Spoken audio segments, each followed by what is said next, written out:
All right, everybody.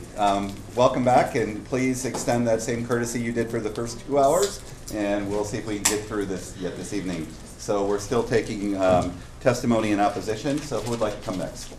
Yes, please. Okay. Hello. Hello. Name and address for the record, please. My name is Vicki Davis Reese, which is spelled R-I-E-S, and I live at 3203 County Road, Double E in Bailey's Harbor. Thank you, Vicki. You're You welcome. swear that the testimony you're about to give is the truth? Yes, I do. Okay, thank you.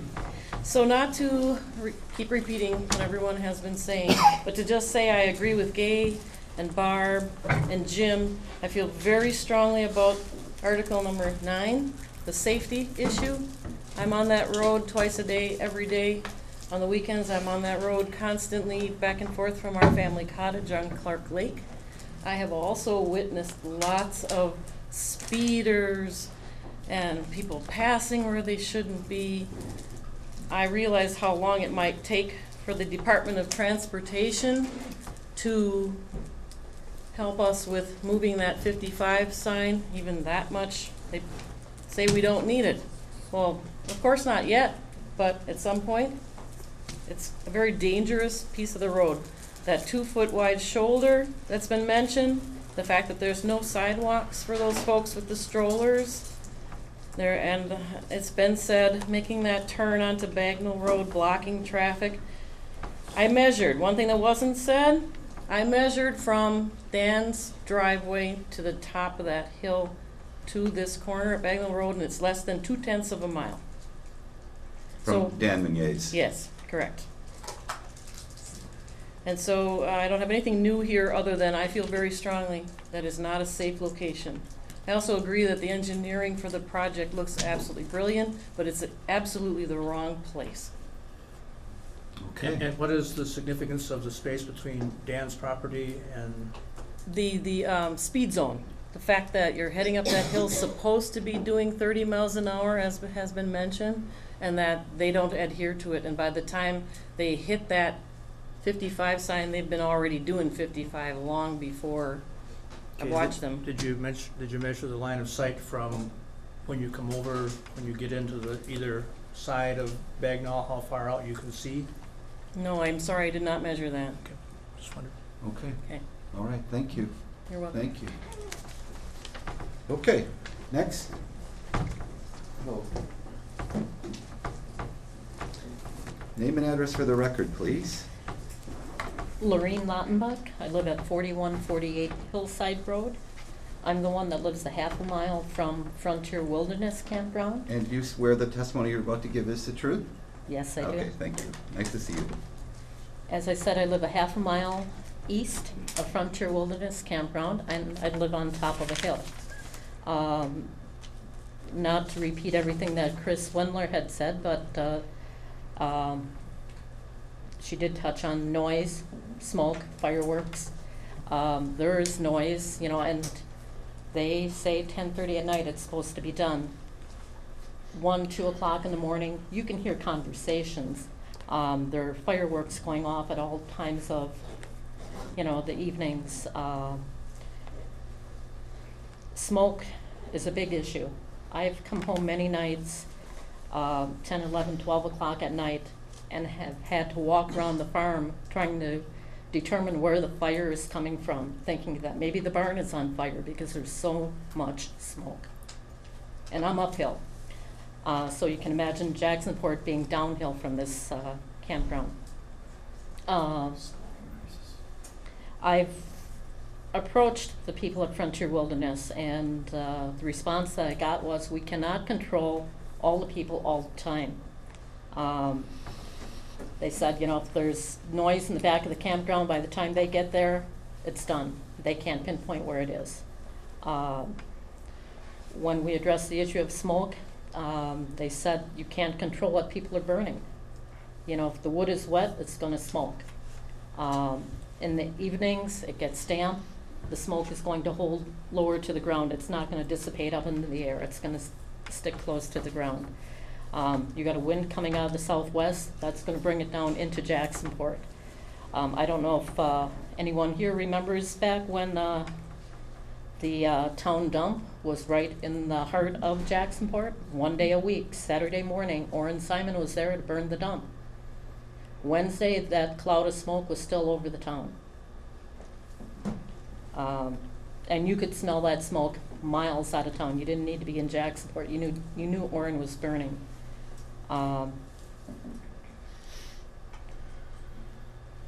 Traffic. Everyone's touching on the fact that that this is a blind intersection. Let's go back one more. You're saying direct people up this way, and then they can come out on the highway there. Now you have, go back to the other picture. That there, those are trees. That's a very blind intersection. So anyone coming there and wanting to turn, And that's Jordan's Road. that's Jordan's Road, or the avenue as locals call it. So traffic coming this way isn't seeing that trailer that's about to pull out and wanting to go north. Same thing here. There's a line fence that runs along here. So right now, yeah, you can drive that road and you can see limited.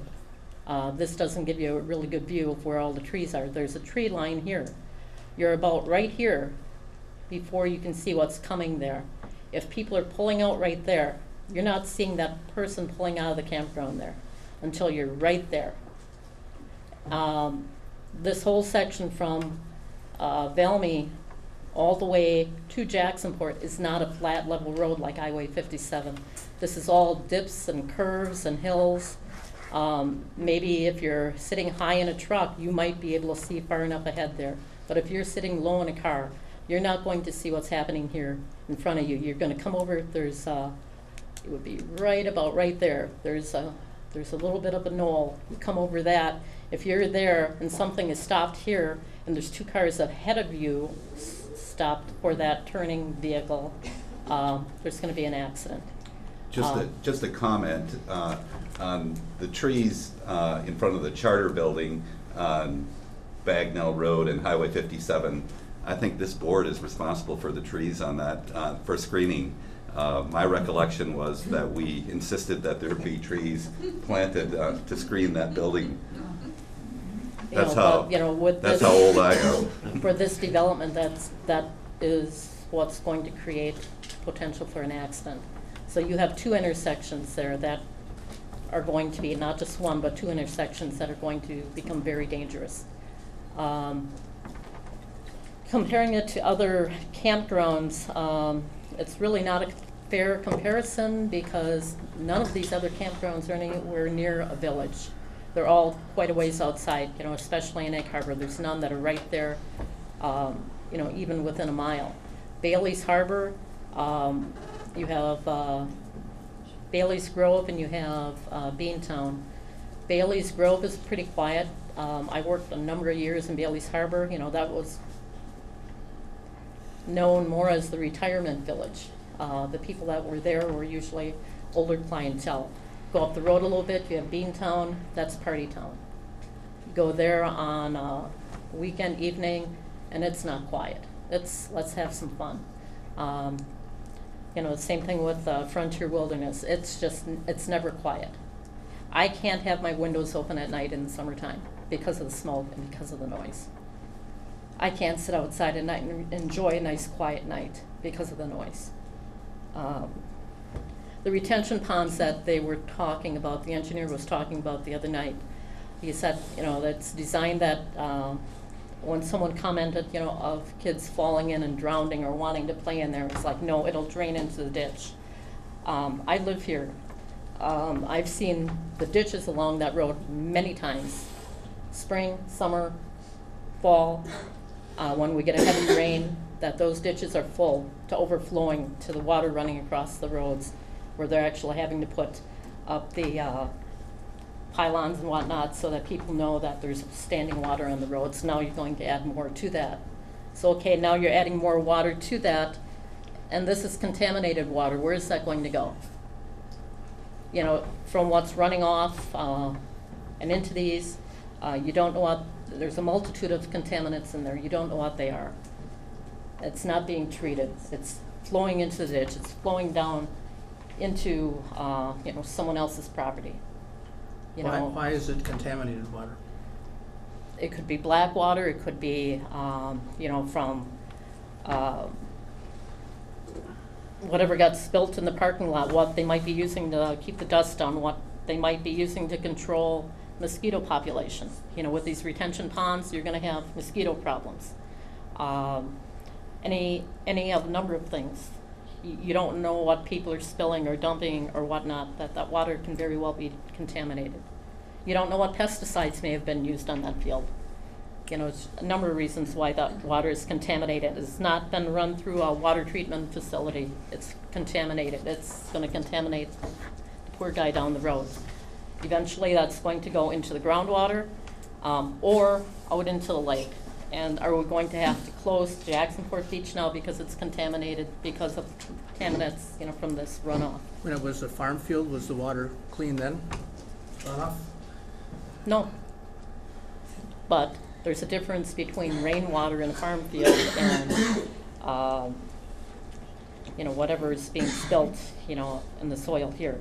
As the lady from Harbor Village had mentioned, black water is a big issue. The other campgrounds, with the exception of Harbor Village, are all on county roads. They're not on state highways. This proposal here does not give you the shoulders that you can pull out and go around that vehicle that's turning. Harbor Village, you have the wide shoulders on the road. The other campgrounds in the county are on little county roads.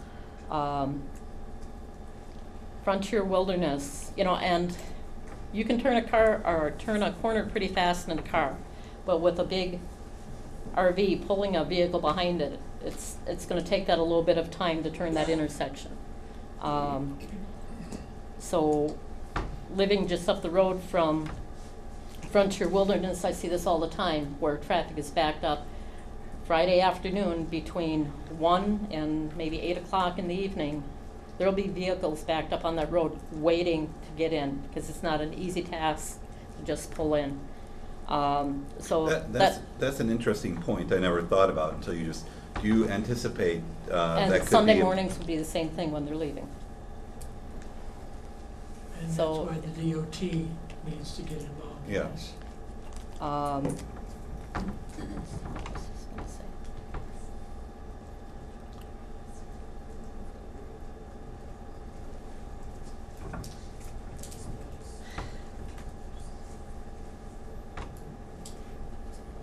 I just lost, at the meeting a few weeks ago, someone had, asked if this would become a trailer park, you know, where year-round, RVs would be there, and they said, they would guarantee that that would not happen because no one leaves their big, expensive RVs in a park, you know, over the winter. There must be a few people out there who didn't get that memo.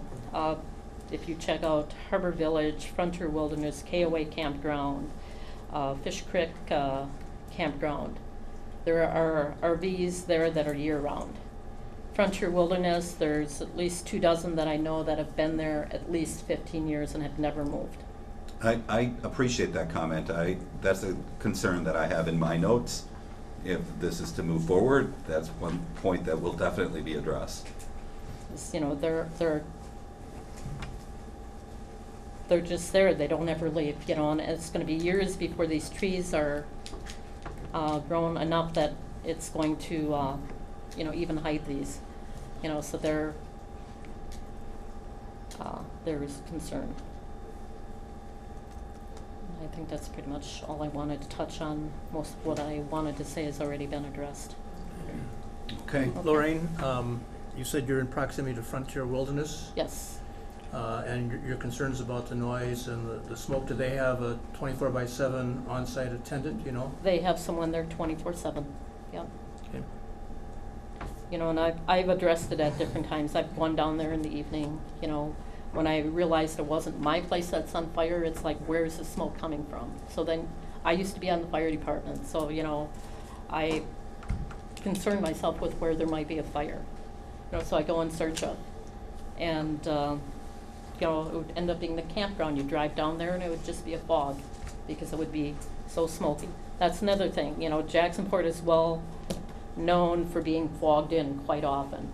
That moisture will help hold smoke low to the ground. It binds with the molecules of, don't ask me the science of it, but it'll keep when it's foggy, the smoke is worse.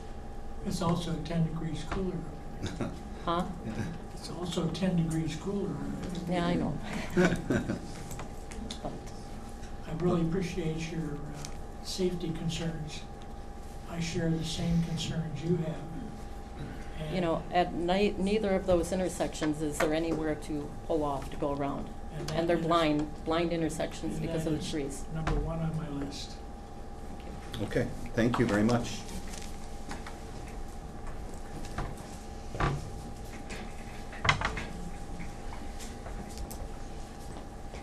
Hello, Hello, nice to see you. good to see you. Name and address for the record, please. Tim Erskine. I live at 11593 Beach Road in Sister Bay.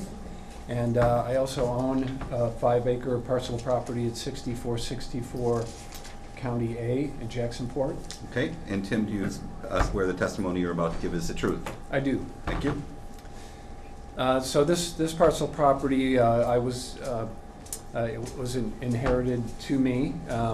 It was originally part of a 20-acre parcel, 15 acres of which has been given to the Adair County Land Trust and straddles Hibbert's Creek.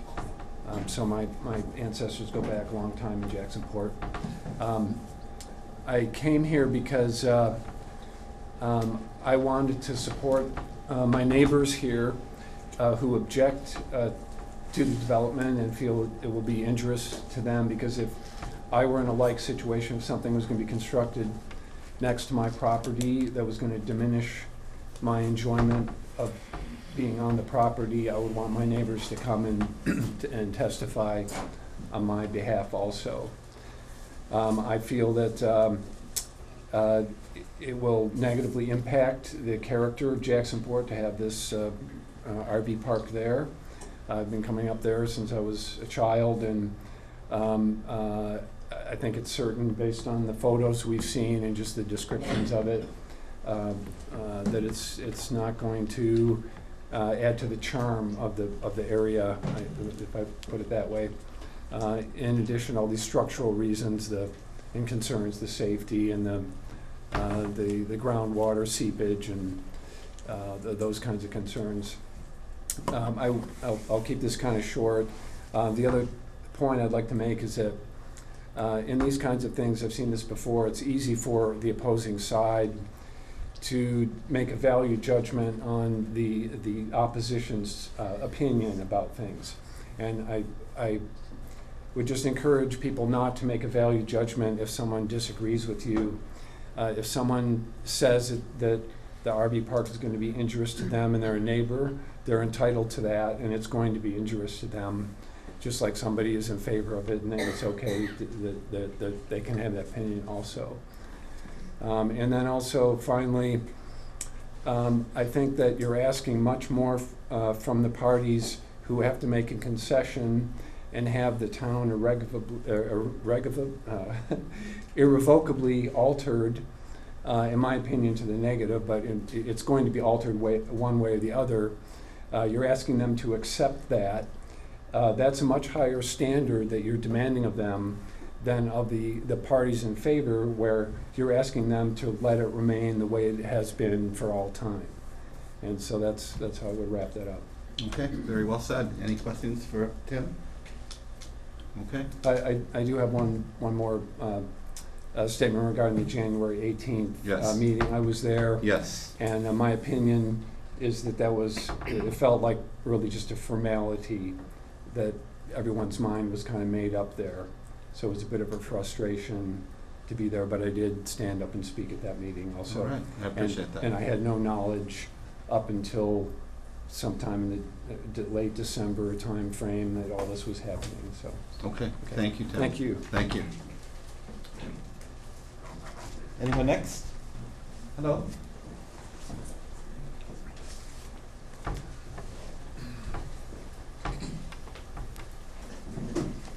Hello. Name and address for the record, please. Nona Seaver, You want to spell your last name, please? S like Sam, E-A, V like Victor, E-R, Okay. And your address? 5999 Lake Shore Road. And you swear the testimony you're about to give is the truth? I do. Thank you. I built my home on Lake Shore Road 5 years ago, and I chose to live there because of the current character of Jacksonport, because it is quiet, because of the charm of the town as it stands. I do understand the need to expand the tax base, but I don't believe this particular project is appropriate. People have been talking about the danger of traffic. One thing that has not been brought up, or if it has, I'm sorry, I missed it. People that are camping there with bicycles are going to want to go to Cave Point County Park. And there may be ways to get around to go to Cave Point Road other than just crossing the highway, but people will cross the highway, and it'll be mostly kids. So that's absolutely a concern. On the Jacksonport website, number 3 on a list of the Jacksonport land use plan, number 3 says protect quiet residential neighborhoods. And I don't believe that this project would protect neighborhoods. It won't affect me as directly as it will the people who live right near the property. And someone brought up the question of would you buy a home next to that RV park if it existed? And I'm one of those people that would say absolutely not. And I do think that it's going to devalue the properties, and that's certainly a concern for all of us in Jacksonport. I also agree with much of what has already been stated about the environmental impact, possible negative impact both to the town and to the property itself. Okay. If, No, go ahead. You go ahead first. and because this is conditional use, and I would be very sad if it goes through, but if it were to go through, I would hope that the owners in the town would look at something called a rain garden, which would help as far as runoff, because that incorporates natural plantings, native plantings, a little more natural way to absorb some of the runoff. So noted. The greener the better if this is a yes, and I'm hoping that it is not. And for the record, I know the planning department staff has a lot of experience with that, so I'm sure we'll have those discussions. Mm-hmm. So I appreciate you bringing that up. And also, I did not see any tree plantings of any kind near the pads for the RVs. I understand that those could be difficult to maneuver around, but this wide open space with no trees, I would think they would want this, if this is a go, to be green. It's a campground. Okay. So, but I'm opposed. And Nona, were you able to attend any of the other hearings? No, and I feel badly that I didn't get involved. I think like a lot of people, I heard rumor that there was going to be a campground possibly, and it didn't concern me when I heard about it because I naively thought, oh, campground, a few tent sites, a couple RV sites, and then I hear about what the actual plan is, and I was stunned and frightened by how that will change the community, and I may not stay in the community. They will lose my tax dollars because that's not why I bought that property. Okay. Any questions for Ms. Seaver? Anybody? Okay. And you had asked, had I camped anywhere in the county? I've camped, if anybody remembers Spike Horn Campground. Sure. I've camped at Peninsula State Park. I camped at Beantown. I've visited people in different campgrounds, and I also did backpacking in Newport State Park campground. Campgrounds are not quiet. Sometimes they're quiet. Okay. Most often on weekends, they are not quiet. And if I'm sitting around with my siblings at 10 o'clock and it's quiet hour, we are not quiet. So that's the reality of it. So something to keep in mind, because there are people that live right there. Okay. Oh, there's such a thing as good noise and not such good noise. Conversation is not a bad noise. It may not be, but I wouldn't want to be a home living next door to someone where the conversation is not good, and that's often the case, so. Okay, thank you very much. Thank you. Anybody else like to offer testimony in opposition? Yes?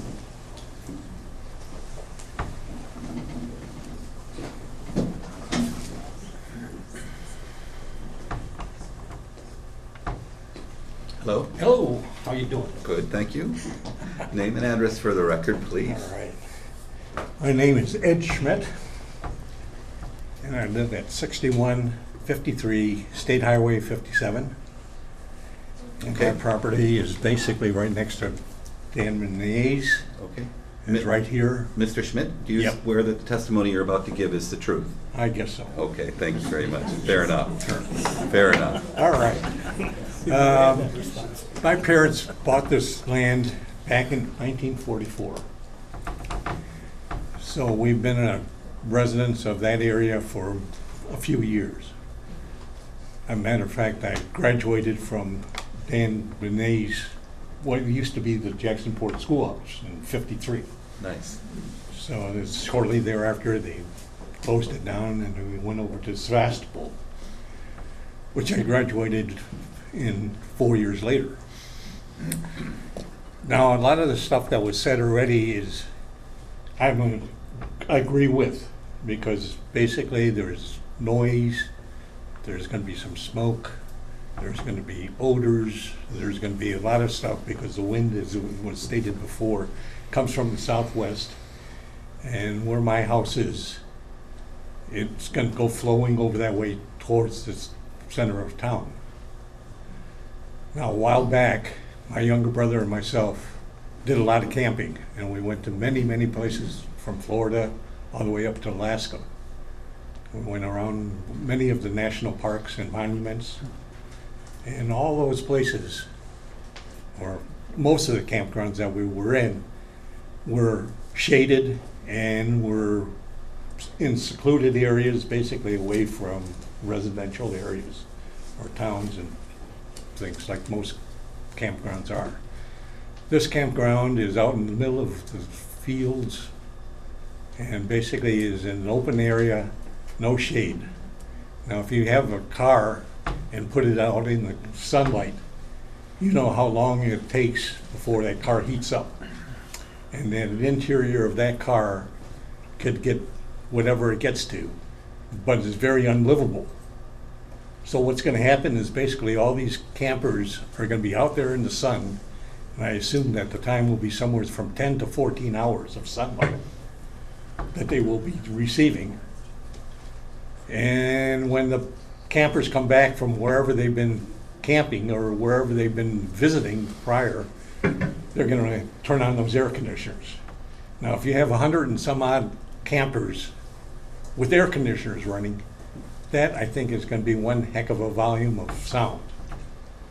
Basically, I looked up Coleman, one of the builders of air conditioners for RVs, and their output level from the sounds that they were saying was from 62 to 78, no, 68. It was from 52 to 70, 68. In most cases, 70 dBs, in many cases, to a lot of people, is annoying. It gets to be an annoying sound. There has been many things said, basically, and this is one of my biggest concerns, is with this septic system that the campground is proposing. It's saying that it can handle 3,000 gallons per day. Now, 3,000 gallons per day comes out to around 21,000 gallons per week. And let's just go a little bit further with our math. If you go down to a month, that's almost 84,000 gallons per month. Now, all at this time and stuff, this is all additive. Now, the poor microbes that are in there, in this septic field, are going to do some swimming. And if indeed you go out to 6 months or something else like that, that comes out to a total of roughly 500,000 gallons, or 500,000 gallons for a 6 or 8 month period, 6 month period. So I don't know where all this water is going to go, but it's going to just saturate that area or that septic field area. And I'm sure that the pool that's adjacent to that septic field will be grossly involved with the impact of all that water. Now, that water is not going to go through there any filtering process whatsoever once it gets saturated. It's just going to go down to the bedrock and find a hole or a crevice to get to some groundwater or what's directly below it. And that's the well that I'm probably drinking out of right now. And I would hate to sit there and have some of this new nutrients put into my potable water and stuff. Also, I have a concern. If somebody can tell me how they are going to handle 500,000 gallons of water, of wastewater, where this is all going to go. And it's pretty close to where one of those drainage ditches. I'm sure that the water is going to come up and it's going to make that area something like a swamp, because the water has nowhere to go. It's going to try to go down, and it's going to find something. It's going to come up. It's going to go all over the place. But it's still got to be curtailed or do something with. And since we're on the top of the hill, I'm assuming it's going to go down below and into that little, some reservoir or some means that they said that they're going to take 3 different spots for topographical water, or the water that's laying up on the soil, topsoil. It's just going to be a big problem, and I'd like to have somebody sit there and just explain to me, or somehow, how that portion of the septic system is going to be handled. Perhaps in rebuttal, Peter Hirth may address that issue. So if you're still in the audience, and since the engineer from Baldwin may address that. Okay, because again, I just did not know the complete size of 500,000 gallons of water or whatever else, and it's going to be additive. I mean, every year after the campground closes, there's supposed to be a rest period basically in your septic system to sit there to get itself back to a filtering process again, or those little microbes that are in there filtering out some of the contaminants that it drinks or whatever they do with it. They're still have to be concerned with. And then the winter time comes, basically all the grounds get frozen, and those little microbes sit there waiting for next spring to come. And the next thing they know, they're going to be hit with the next season's bunch of wastewater treatment from the RV park. Well, I think it's like a regular homeowner's septic system. It functions throughout the year. And Yeah, but it slows down during the summer. I mean, during the winter months, it sort of slows down.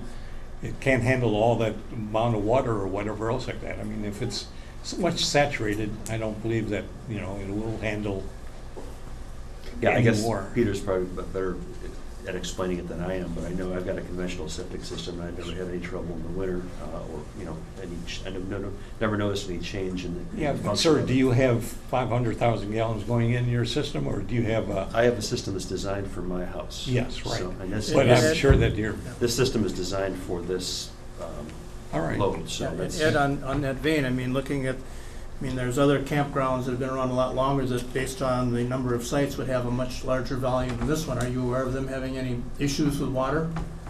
No, sir, because I don't know what sort of system that they're really dumping it into, what sort of ground conditions they have. I mean, that all depends upon the, I guess, the, whatever they call it, ground layers. There's different types. There's soils. I mean, you know, you get loam, you got sand, you have all different Yeah, types.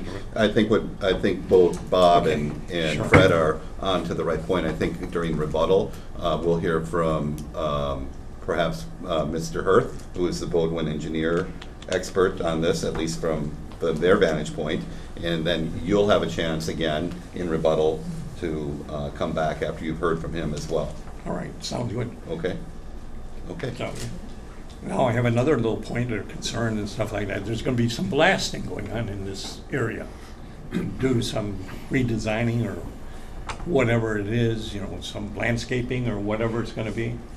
Well, back in '53, just before I graduated, whatever, the county on the south side of the road, 57, directly across from my property in Fan and Mays, there was a gravel pit. I remember.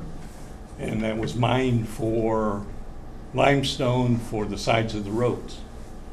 Well, there was some blasting going on, and we had a big picture on the wall, and it came down because of the blasting. And there was one room I know was cracked right away and stuff like that, had some cracks in it. And this was always done during the summer months, because of the fact school would be going on in the fall and stuff. But when we notified the highway department of our cracked walls and whatever, they came down and they naturally paid for the stuff, getting the stuff all done. What's gonna happen now if I hear some more blasting going on in my neighborhood again? It's gonna, you know, affect everybody that is living close by on that How long ago did that incident occur with the picture falling down? How long ago? How long ago, yeah? Well, I was saying somewhere around 53, something else like that, when we were, you know, it was a while back. Right. And then every time the county was gonna do some more blasting, they sent two gentlemen down to our house to take this picture off the wall, because they had to pay for the frame to get it back done. So they had to come and send two gentlemen down and took the pictures off the wall, and then after the blasting was over, they rehung it. Okay, and Now, that happened 3 times. I think you're pretty fortunate, because now it'll be insurance company versus lawyers, Well, I don't wanna et go cetera, through et that other cetera. stuff, yeah. So back then, we were pretty fortunate that we had a highway department that was pretty responsive. All right, well, that's true. And stuff And like that, they yeah. still are responsive. We're one of the best highway departments around, but when it comes to blasting issues, they can get very litigious. That's true. And And basically, I do not know how to handle it in today's situation, if I get some damage or whatever else like that. Because I'm gonna take, I mean, if I'm notified when they're gonna blast, I'm gonna take the stuff off my manholes and whatever else like that, because I don't wanna sit there and have a big cleanup or whatever else. like that. I do think that's important, and I think you just raised a great point about notification, and that will be something that, you know, I think that we should all be aware of, and with any development. That's Okay? true. Okay. Any And other? I got one Yes, more indeed. slight little point and stuff like that, and that's basically, when you have a lot of people or whatever else like that, if they're taking a walk to town to get whatever kind of look-see at they have different items or whatever else like that, or food, if they go down to Bly, excuse me, if they go down to Bly's or to Mike's or wherever, and come out with a container of something, by the time they either coming back or depending upon which way they're heading, that container will be laid somewhere other than in a trash barrel or something else like that. A lot more litter along the paths to and from that trailer park. Right now, I pick up quite a bit of garbage just on 57 before I whip my lawnmower. It's always worse in the summertime because the residents know about, hey, they don't want to sit there and litter my property as much as they don't want me to litter to theirs. But again, it's just a matter of putting up with this inconvenience of whatever.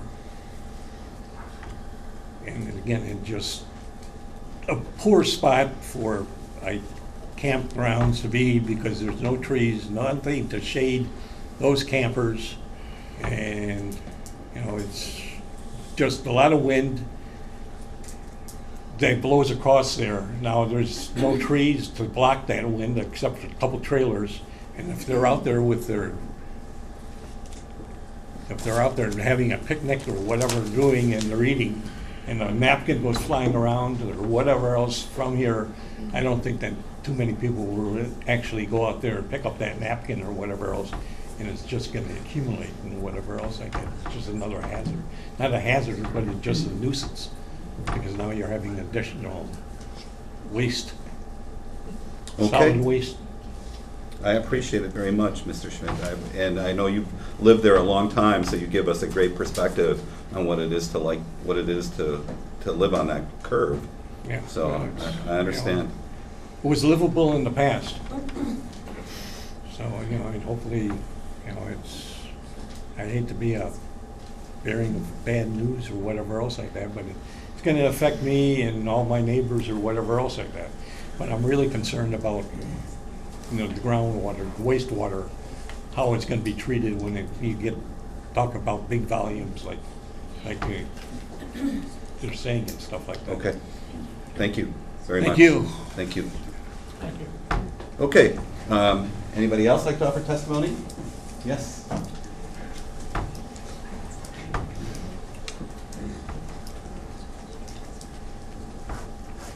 Hello. Hello. Name and address, please. My name is Lois Stewart. I live at 6502 Hibbard Creek Lane in Jacksonport. Okay, and you swear the testimony you're about to give is the truth? Yes, I do. Thank you very much. My partner, Verlin Kano, and I own the horse farm. And not to go over all the objections that have been brought up, but we Thank you. object along the same lines as everybody else has been discussing. This button, Yeah. right? We are going this way up toward V. This is pasture, and this is our hayfield. Now, our horses are right here. This is delineated by a one-strand wire fence right now. And open field, and we are envisioning people thinking we're running a petting zoo or something over there. I don't know how we're gonna stop people when they see horses to come over and check them out. And we have 12 horses there, and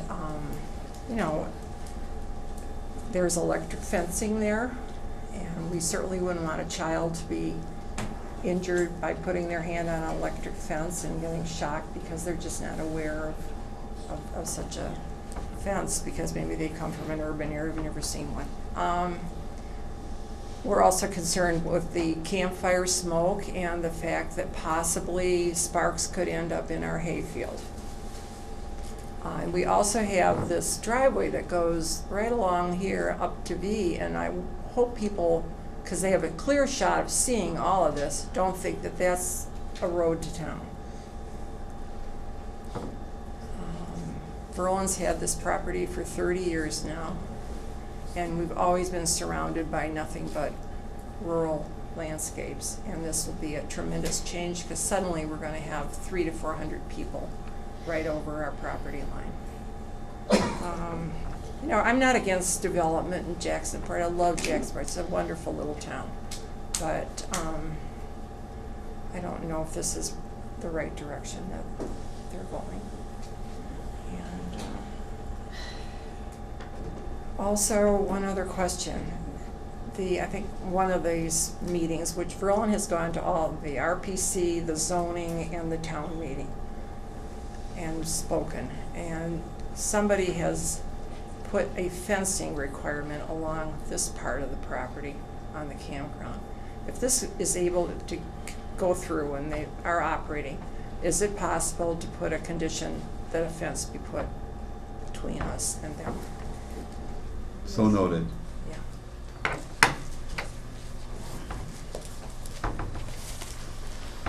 Any questions? So did you receive notice when you've gone to all the meetings? How did you get? We've got notice from the county.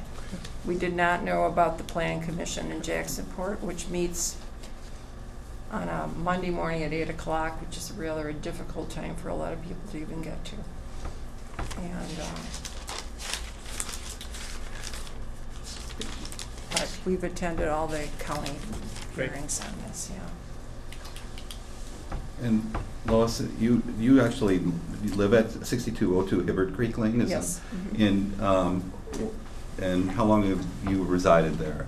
I've lived there permanently now for 25 years, and we've had that property since, I think, 1970, 76. So you go north and south on Highway 57? All the time. All the time? Yes. What can you tell me about traffic flow on there and as it relates to Bagnell Road? Well, we live, Hibbert Creek is a little offshoot right Sure. before you get to the creek. And there's times when I'm coming down from the north and I go to turn into our little lane there, and there's times I'll keep going into town because I'm afraid to stop because I've got cars right on my bumper. Nobody's going 45 down that stretch. And then, I don't know what else you want me to, I mean, it's a busy stretch of road. Yes, the little speed signs have helped. Boy, I'm sorry about that. And you fixed mine. It's gonna have to restart now. I apologize. Okay. Yeah, and I think people do when they hit the end of town and they start up the hill, they're accelerating.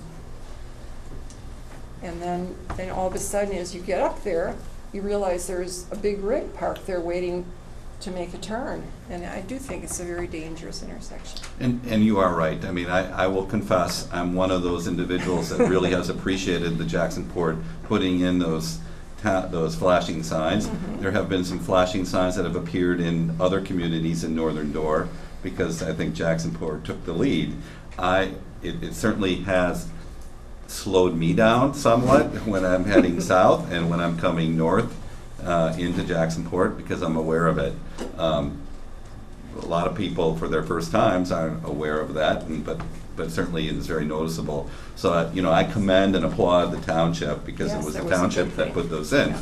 I also do know that, at least my experience dealing with speed limit changes, those requests generally have to come from the towns or the villages.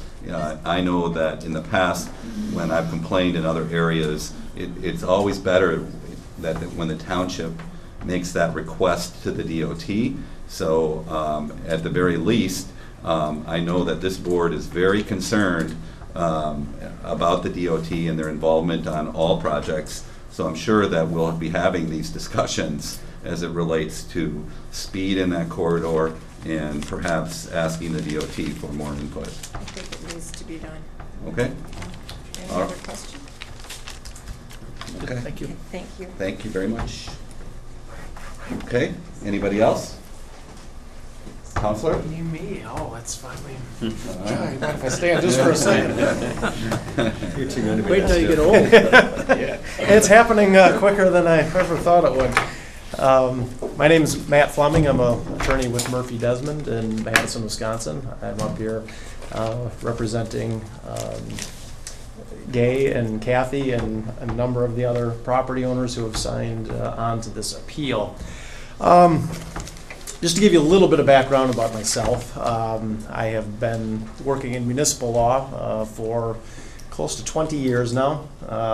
Was an assistant city attorney in La Crosse for a couple of years, and during my time in Murphy Desmond, we in addition to representing private property owners and people in proceedings like this, also have been the attorneys for 3 different cities.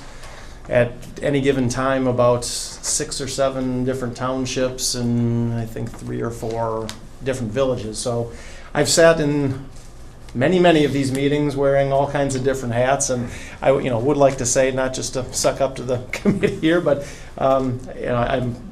you rate pretty highly in terms of what I've seen. This has been a well-run proceeding, and I think everybody here who has really participated in the spirit that these are intended to evoke. A lot of passion. There's going to be a large group of people that are going to be very disappointed, whichever way this comes out. And these are hard things and hard decisions, and certainly you guys don't get a lot of thanks for what you do. So do want to recognize that you have a very hard job, and I think so far are doing it well. We'll see how the outcome comes out, but so one thing I'd like to address, just from my perspective, I know everybody's been asked about, were you at the prior meetings, and this happens not here, just here. This happens all the time, where you get a project that's pretty far down the line, and slowly people start hearing about it. But if they would have been present at the earlier meetings, hey, this we wouldn't have gotten so far down the line. People's hopes wouldn't have gotten up. They wouldn't have spent so much money on these plans, or at least maybe some of these things would have been addressed before.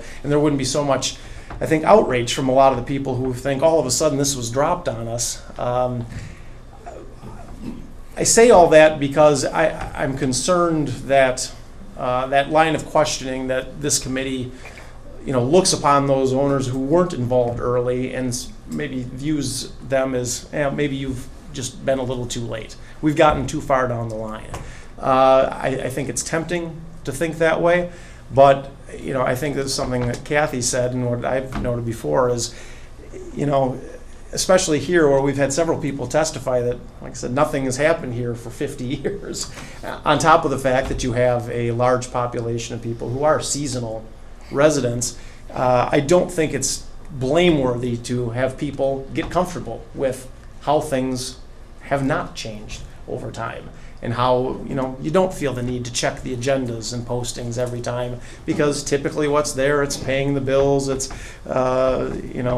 we need a new plow truck, or mundane things have gone on as they should for how many years, and you're just not going to see those notices.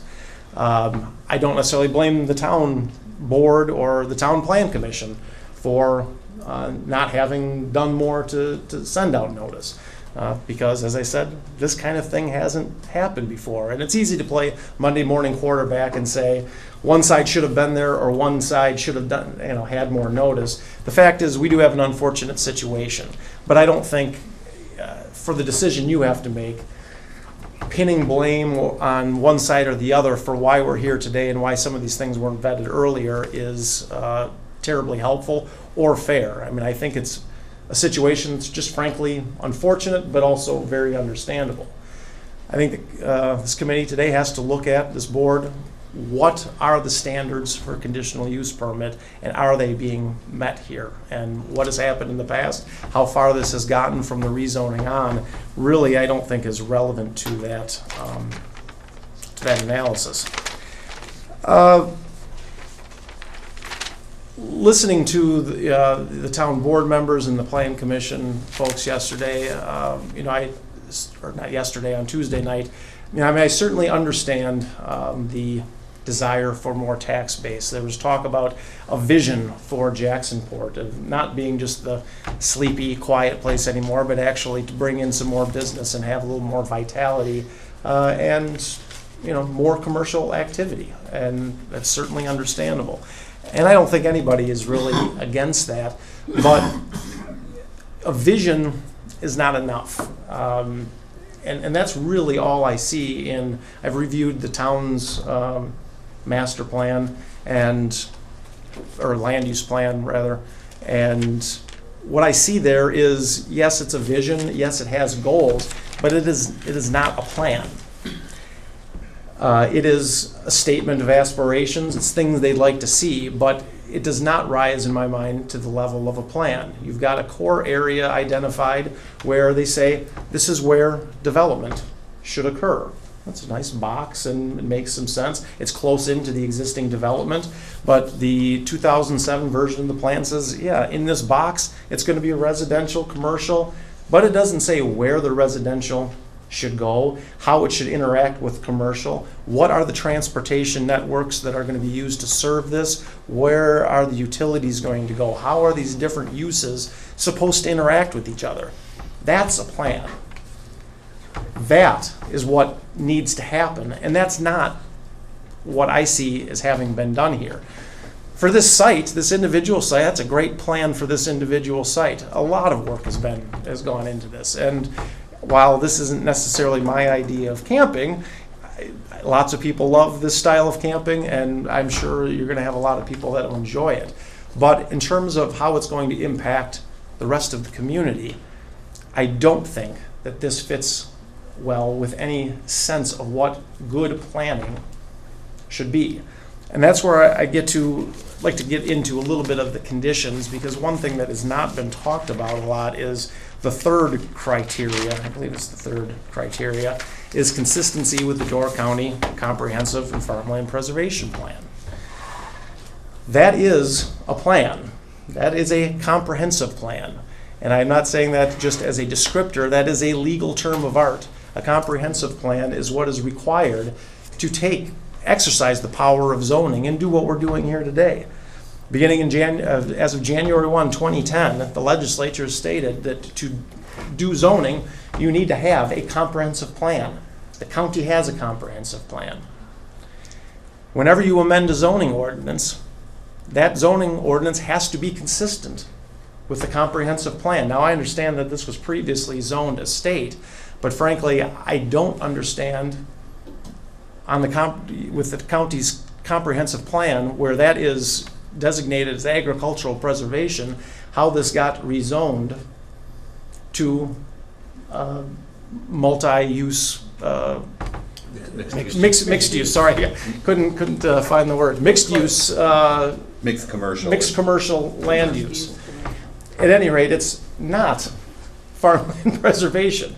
It is. Well, just speculating, wouldn't that be part of the core commercial? Well, it might be, but here you have two problems. Well, first of all, the town's plan isn't a comprehensive plan. It does not. I don't know what processes the town went through to adopt it, because there are certain specific processes that have to be followed in order for it to be a comprehensive plan for the smart growth law under WSStat section 66.1001. May or may not have followed those, but it certainly does not contain all the elements. It has to have transportation elements, housing elements. It has to consider all these things. May I interrupt you a second? Sure. Jacksonport is under county zoning. Correct. And that's what we're talking about here, and our county comprehensive plan does have all those features that you're talking about. Exactly, but the county comprehensive plan doesn't have this plan for development. The county comprehensive plan has this plan for agricultural preservation, and that's exactly the point I'm making here. The town's plan has it for some kind of development, but the town's plan is not a smart growth plan. It is not a plan that can be or should be relied upon. I mean, it's something you can take into consideration, but when you have a conflict between the county plan, which is a statutory smart growth plan, and a town's plan that is not, the county plan controls. Now here, we're beyond the rezoning stage. I mean, but I do think it's an important point that I do believe that the rezoning of this property was invalid. But here we are now looking at a very specific criteria in this process. The county's ordinance requires you to consider whether or not this proposal is consistent with the county comprehensive plan, and it is absolutely not. The county's comprehensive and farmland preservation plan has this planned for farmland preservation, and that is irrefutable. Now, part of the reason, I mean, all these criteria, I think, really highlight why planning is important, why it's important not just to, May I just? Sure. You used the term invalid on the rezoning. Was that, is you talking about inappropriate or invalid? no, legally invalid. Legally The invalid. smart growth plan, smart growth law requires, if you have a zoning ordinance, well, first of all, you must have a comprehensive plan to enact a zoning ordinance. And any zoning ordinance that is enacted or amended must be enacted or amended to be consistent with the comprehensive plan. And so years ago, prior to smart growth, master plans, land use plans were advisory only. You could have things on there, but if it's on there, you decide something different, you can do something different. Now, you had all kinds of concerns and issues with spot zoning as a result of that, but zoning something contrary to your plan wasn't per se spot zoning.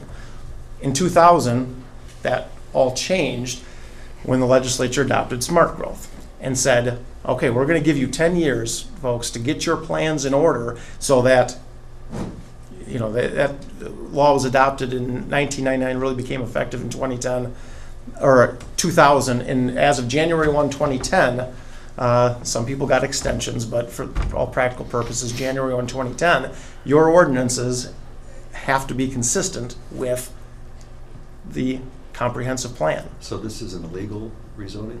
I believe so, yes. So it could be, the county could be, or the town could be sued for it, or the county? The county, this is the county's zoning, Okay. correct. Excuse me, could we have the future land use plan, the map for Jacksonport?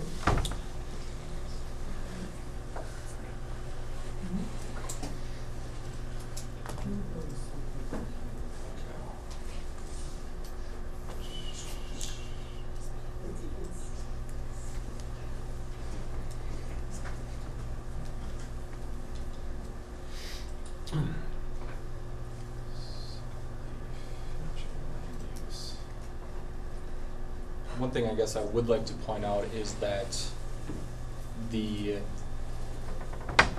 core area is identified in the county comprehensive plan also. Is? It is. Are there specifics describing what's going to happen in that core area, or is it just? Let me pull up another here map.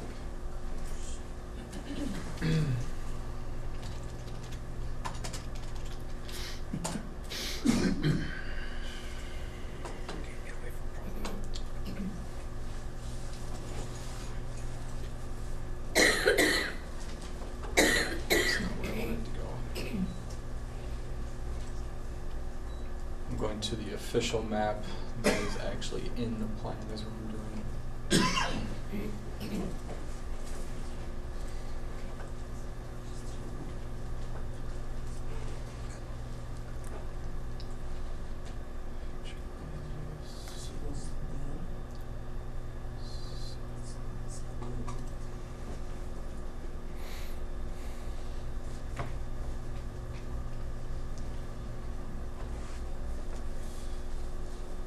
So that identifies the core area.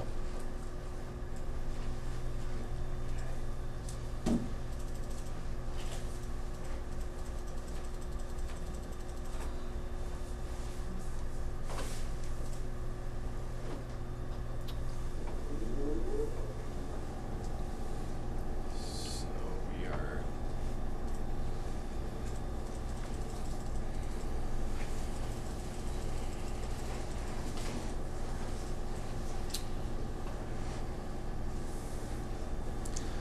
let me pull up one other thing here.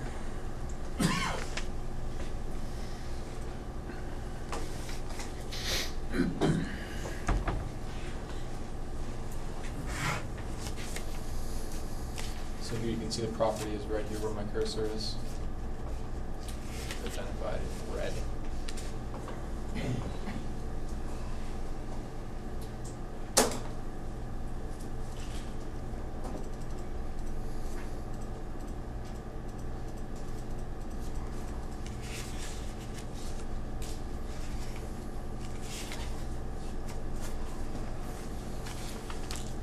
So my point is that the future land use maps are part of the comprehensive plan, That is correct. Correct, thank you.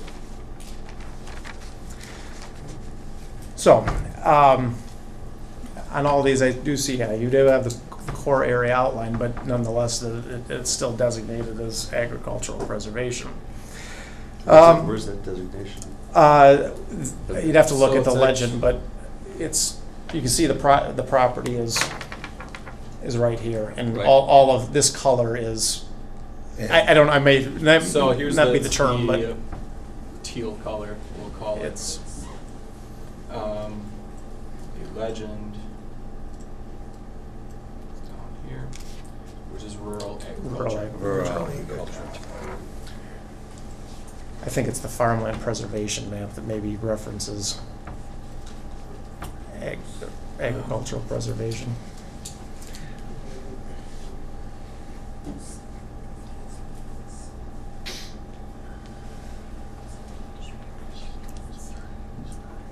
And that is green. Yeah, Right so it's there. part of the farmland preservation area. Preservation area. But is it correct that the property owner opts in or out of farmland preservation? So- It's, when it's designated, it means that it is, it can be, they can ask for the farmland preservation because it's in that area, but it doesn't mean that it I has can to speak be- very generally on this. I know townships do opt in and opt out of if they want to be part of farmland preservation. Right. This map is created and it identifies properties that would be eligible for tax Eligible, credits right. through the farmland preservation plan if that was opted for. Thank you. Thank you. So at any rate, the detailed sort of planning that I think is absent, certainly from the town's plans, and simply identifying a large core area where development of any kind can exist, it really shows through all these, the discussions we've had about property values, for instance. And I think, you know, an RV park that is heavily buffered out a little bit more in the wilderness area or in the rural areas, heavily surrounded by trees, not around very many residential properties, well, that's probably not going to adversely impact property values. But here, although you have that sort of environment to the west, as we showed from the other maps, when you look at the 1,500-foot radius that was placed up there, I mean, that's just in this core area. The 1,500 feet was 99 residential lots, 99 residences. And now amongst those 99 residences, you are going to plop a city of 130 more, all in that small area. You know, town of Jacksonport, 700 people, that's spread out all over the entire area. You will effectively be plopping 130 residents in where, in a 1,500-foot radius here, you only have now 99. The smoke, the noise, all those things, that's going to affect property values. It must. I don't think there's any one of you here would say that if I had a choice to buy, you know, a property here that's right next to the RV park or way far down, you know, all other things being equal, which property am I going to pay more for? People say the same thing about moving in next to a farm. They do. They do. So does that diminish property values? Well, typically the farms are already there, and you don't. I don't see too many people making new farms. But yeah, it is an issue, and certainly hey, there might be people who it doesn't bother that much. But you're talking about what's the market? How many people are out there? And there's a significant universe of people who are not going to want to buy that home, and so you've just reduced the number of people, and therefore the competition for the home. They're going to look elsewhere. It will reduce property values. We've heard about, you know, even a well-run campground. I see a lot of this in a lot of the communities I represent. We're dealing a lot with problems of, you know, Airbnbs, and now I'm sure in this area that's, you know, expected, and I'm sure is somewhat of a problem. But you have largely a a more tourist environment. In the areas that I represent, we're close to Illinois, but some of the neighborhoods around the Madison Lakes represent a couple of the townships in Columbia County, just north of Dane County, where by and large the people who own the homes there, they live there. And they don't like these Airbnbs. Not because you're having kids having huge parties every night, but during the week, hey, I go to bed at 9:30. Expect a quiet evening. People next door, they might not be behaving out too terribly outlandishly. Maybe they're just out having a quiet bonfire. But the behavior of somebody who is on vacation that may be perfectly reasonable does not fit well next to residences where those people are living their daily lives. Those two don't mix. You can be acting perfectly reasonably, having conversations that aren't terribly loud, but when you can sit in here murmuring when you're trying to go to sleep with your windows open, or you've got smoke wafting in, these things, when they're happening when they shouldn't be happening, particularly when you're used to living in a community where this has not been going on, that is an enormous impact. And frankly, it's not going to be helped much by the fact that there is a lot of opposition. That's going to cause this to be even more of an annoyance. This is why you don't put these things so close to these residences. Similar uses, same sort of theme. Now, this is one of those instances where you probably don't want this. I mean, you're not going to put all the RV parks all in one group in the middle, but really the similar uses to me is a question of compatibility of uses. And again here, I don't think what you have here is a compatibility of uses. This is a poorly planned from a community perspective proposal. Wonderful plan for the site, not well planned for the community, not good planned commercial growth that helps the commercial tax base, which should help the residents. But instead it conflicts.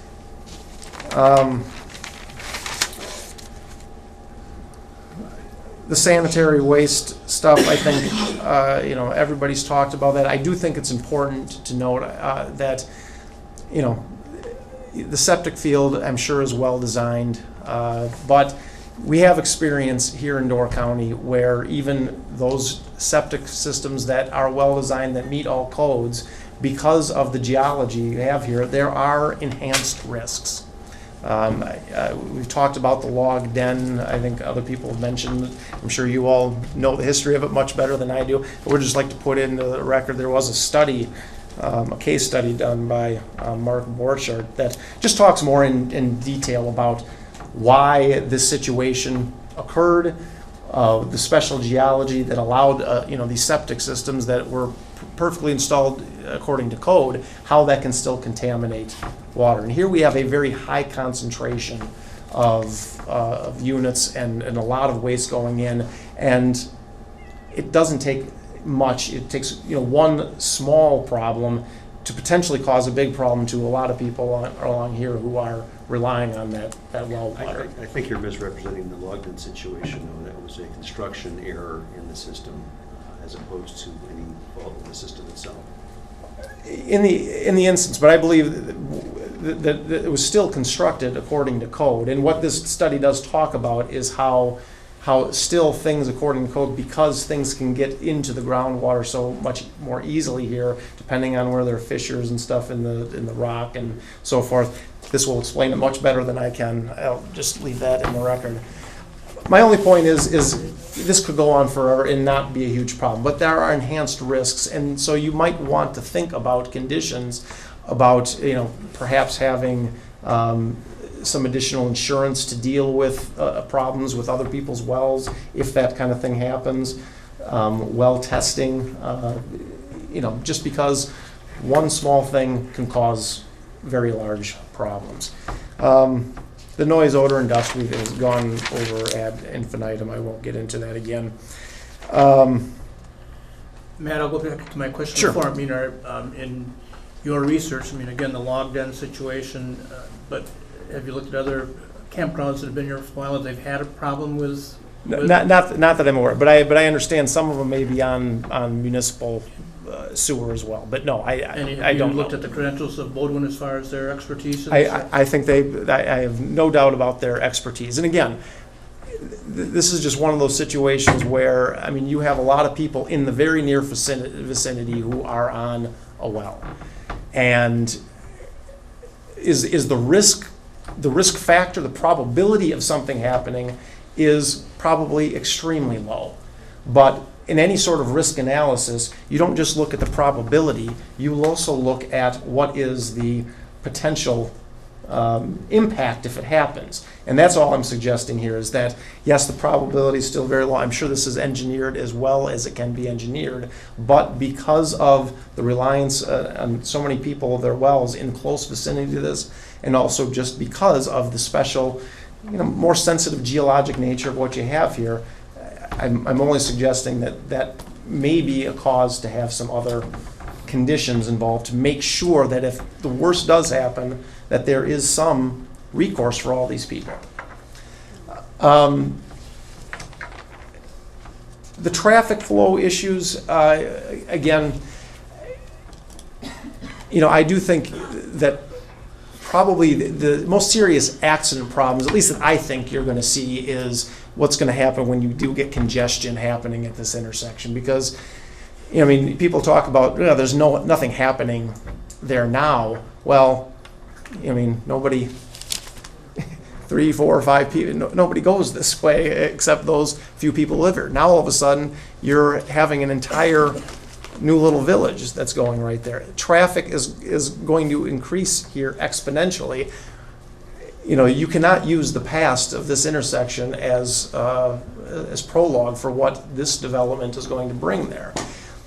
Having this, very difficult, and this is 135 degrees, or if you look at it the other way, probably about a 45-degree angle, you're going to have very large vehicles have to cut back on.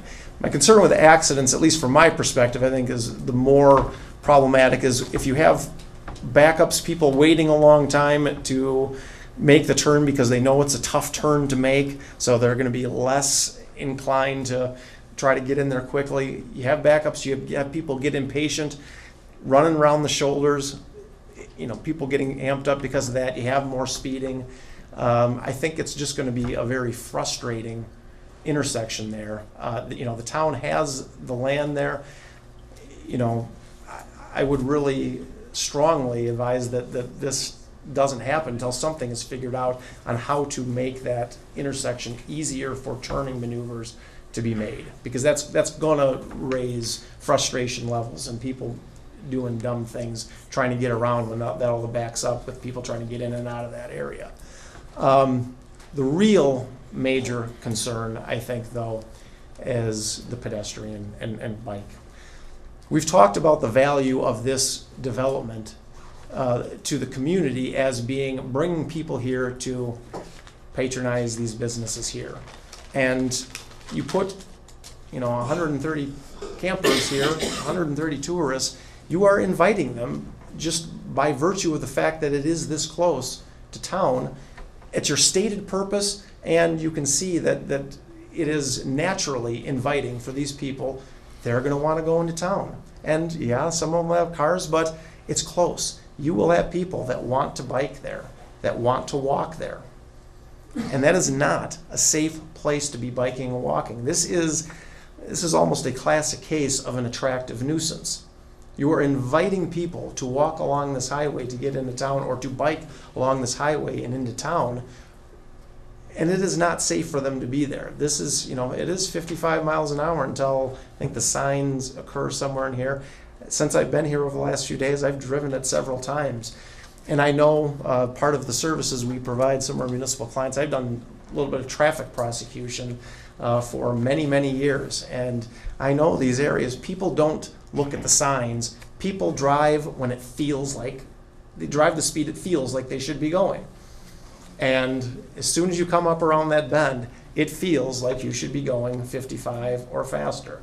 And that is just the way, even if you do move those speed limit signs, this stretch all along here, it feels like you should be going fast, and people will go fast there. You need some sort of sidewalks or bike paths here, but promises or just, future desires to have something there isn't enough when you're talking about safety concerns like this. Now, in all the development things that I've worked for developers on and reviewed for the towns, cities, and villages, we look for, where are all your emergency access points? Where are sidewalks going to be? What are all the safety considerations going to be? And, you have security and things up front to make sure that gets done. Not sometime down the road later after the development is created, but before the 130 people are there, before you've already opened up the invitation for them to start biking and walking down there. And this is going to be a significant challenge for the town. You saw the pictures along here. This is not where those walking paths are in town, right up along a curbed road where all the stormwater runs in the curb and goes where it needs to go. You've got this curve along here, very steep ditch there. And you can't just fill that in. And if you were, it's going to be extremely expensive. But that ditch is there for a reason. It's carrying stormwater. Now, there probably is enough right-of-way there to have stormwater there and to have paths, but it is not going to be cheap to put that in there. It's a cost of doing business. It is the cost of doing business. But who's doing business and who's going to pay those costs? That's correct. And, the process to make that decision, I do not envy the town going through that process. It is going to be a long, difficult, and painful process, particularly, I suspect, when they see what the estimates are going to be to accomplish that. Because you're not just having to accommodate stormwater and, of course, making DOT happy with how that stormwater is going to be accommodated, but there's utilities in there that may very well have to be moved. That's a bit of a process. All kinds of trees, mailboxes, fences. It is not as if we can approve this and say, the town said that they're going to do this, and I have no doubt that they have every intention of going forward and making this as safe as possible. But as I sit there and look at this, it is far from a certainty that that is ever going to happen. And if it does happen, it's far from a certainty that's going to happen anytime soon.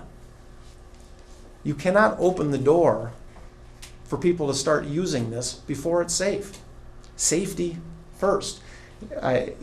When I was listening to this before, I always kind of felt, kind of reminded me of Jaws, where, the mayor, he's trying to get business in his town, and summer is the most important, and he's a good guy. He's trying to do what is best for the entire town, but blind to the fact that you can't open those beaches. It is too dangerous. And this is, in my view, the parallel situation. This is inviting people, creating an open invitation to have people put themselves in a very dangerous situation. That needs to be solved before anything like this should ever happen. Forget about whether it's even appropriate to be next to these so close to a residential area. The fact that it is so close to town is an invitation for people to use that road, and it's an invitation for some very serious accidents to happen. The plans for that path cannot be put off to some other time, maybe this is going to happen. If an RV park is going there, it can't go there until you know that those walking paths are going to be there and bicycle paths are going to be there when the campers start coming in.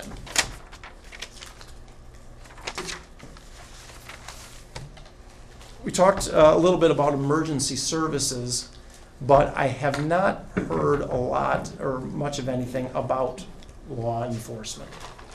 Now, we've heard some testimony that some of these other campgrounds, they have got additional security personnel there, and even that doesn't always keep people in line.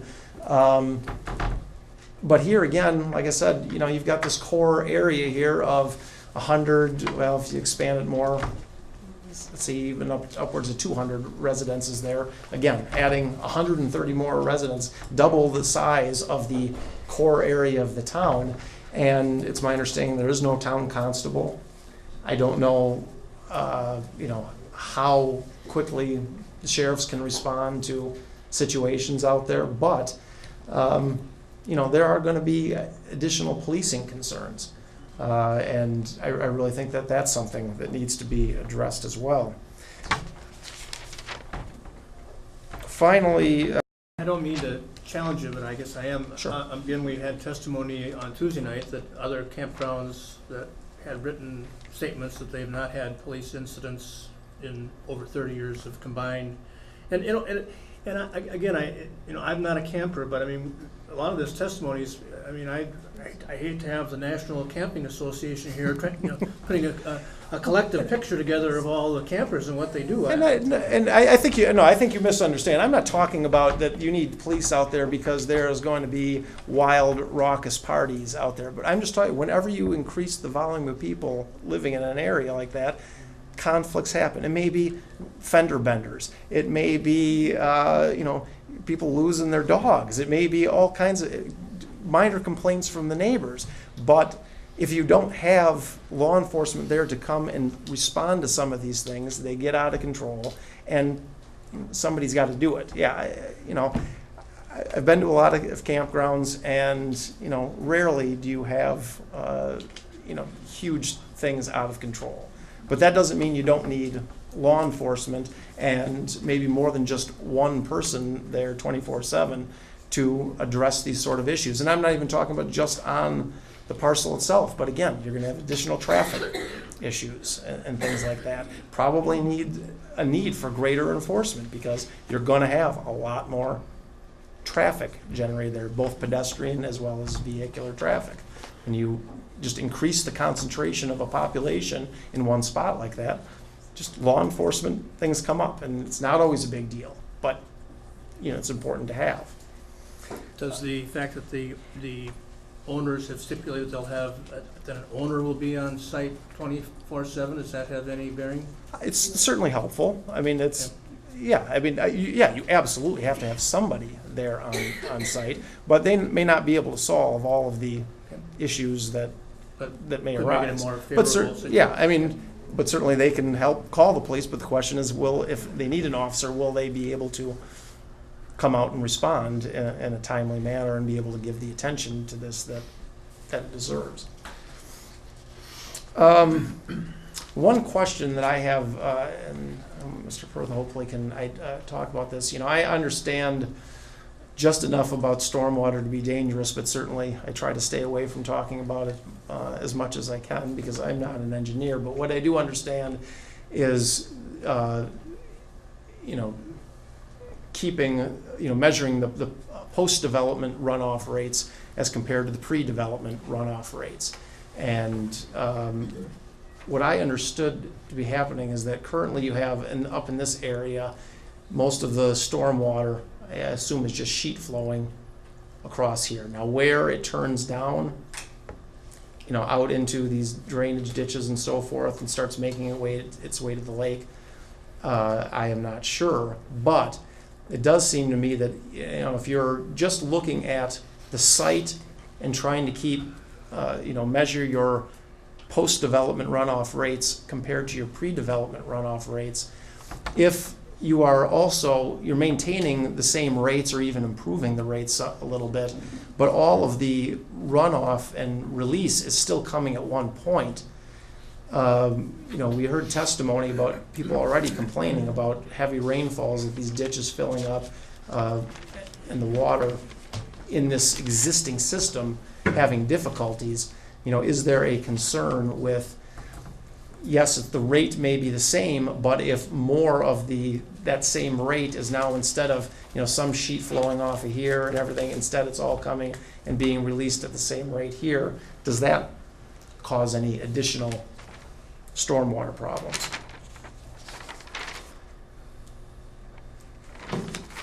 I guess I would just close by reiterating again the importance of good planning and what I see the lack of it here. I mean, if the town wants to start expanding commercial development, I don't think the wise choice is to drop 130 brand new 6 to 8 month residents right here without having figured out how all of this is going to work along with the rest of the town. It feels like we know that people are going to go in and start patronizing some of these other businesses, spending more money. But I don't think enough thought has been given to how they're going to get to and from and how this is impacting the neighborhood residents. It's not enough to just draw a box around the area and say, this is where we want development to go. You got to look about how it's all working together, and I don't think that that has been done here. And just to clarify, you're indicting the overall aggregate planning process, not the planning process for the campground? No, yeah, the campground itself, I think has been well planned. I mean, again, it's not my idea of what I think of camping. Even in an RV park, I would think people would want more space, trees between them and stuff.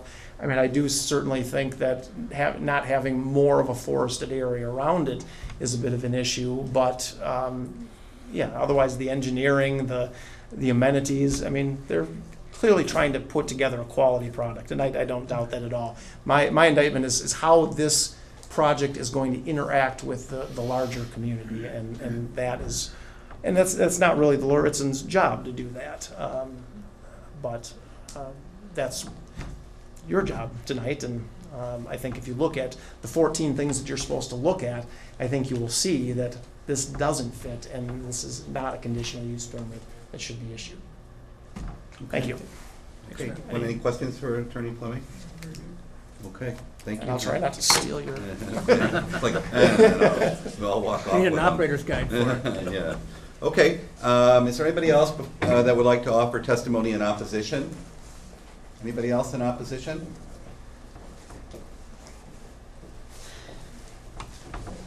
All right. Good evening. Name and address for the record, please. My name is J.R. Jarsh. My address is 6289 Highway 57, roughly the crossroads of Highway 57 and County V.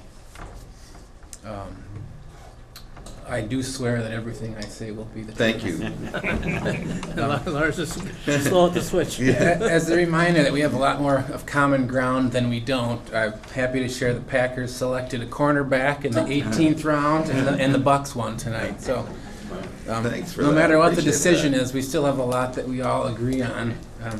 And so, with this issue, I would say I'm opposed to a decreased quality of life in Jacksonport.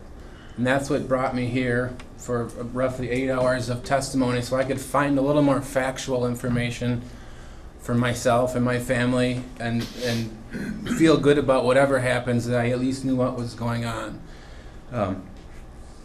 Coming into these meetings at the town level, I tried to do a little research. I talked to 2 campground owners to see what life was like living there, running them, what kind of complaints they got.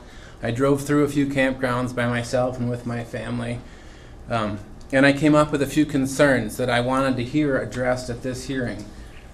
So whatever happened, I could feel, again, like I knew what happened before it was decided. One of the things I was curious about was if this campground would be owned by someone who lived wherever and really could care less about the community. I have to say I'm happy to hear that the Lauretsens have plans to live here, to build right behind it, and to pass it on as a family business. So that made me feel good. Concerns about the runoff, Pete's report with Bodwin's history, I felt good. Most of my concerns were alleviated about the septic load and the runoff. The size, 130, it seemed pretty high until I heard that it was 2.5 times less than they could have done. So while that's still a lot of people for that site, I felt better that it was a lot less than it could have been, that legally they could have done. The property values, I think it's impossible to argue that the values right next door would go up. But in looking at the big picture, I struggled to think that long-term values in Jacksonport will drop because of this. So, you know, that's just how I felt. The speed, there will be definitely more traffic. There's more traffic anyway in Door County as the destination becomes more popular. As I was looking at the pros and cons, the upside of the Historical Society development on the south end of town, and now possibly this campground, is as people come into Jacksonport, they'll see that there's something there, and they may begin to brake sooner. So ultimately, by the time they hit the curve, they may be going slower. Will there be accidents? I think there may be. Will the town be well advised to try to adapt the end of Bagnell Road? I think that's probably a smart, proactive approach. But you can't stop development. You can try to steer it, and I think by setting up the core area the way the town did, I was on the committee in 1997 that first started to plan where the future town development would be, and we expanded the core area the way we did then because we wanted to direct development away from the more rural countryside areas and closer to the core area, so emergency services and other issues would be easier to address. One thing I haven't heard people talk about is they say, well, I wish it was in a better location. Well, I do too. But I think if it was somewhere behind the idyllic, pines and the tamarack woods near Kathy's house on County A or further back in the town, I think we'd hear a lot more people saying, I don't want those RVs rumbling through the quiet back roads. I wish it was closer to the highway. And so I struggle with, while that's not the ideal spot, I think it's a lot more ideal than a lot of spots in our town. The concerns that I still have, and I hope that this board addresses before approving or denying this, is that have been mentioned. The bike and pedestrian traffic is a serious issue, and I've lived here for 20 plus years. I've ran, jogged. Running is a stretch. I've jogged at a leisurely pace along that route, and the ditches are very steep on the west side of Highway 57, and most of that ditch handles a fair amount of water this time of year in any heavy storm. One thing that the point will be forced if this does get approved is that with the Historical Society putting in their facilities across the street, it had to be addressed one way or another. Safe pedestrian traffic to this part of town, it needs to be addressed, so this may force that issue. The other specific thing that has been alluded to about trespassing is Breezewood Lane comes through right here. I remember in past talk, decades ago, there was talk of extending the highway here up to A to improve the flow of traffic through Jacksonport. Clearly that was shot down. Clearly the people that live here aren't for that.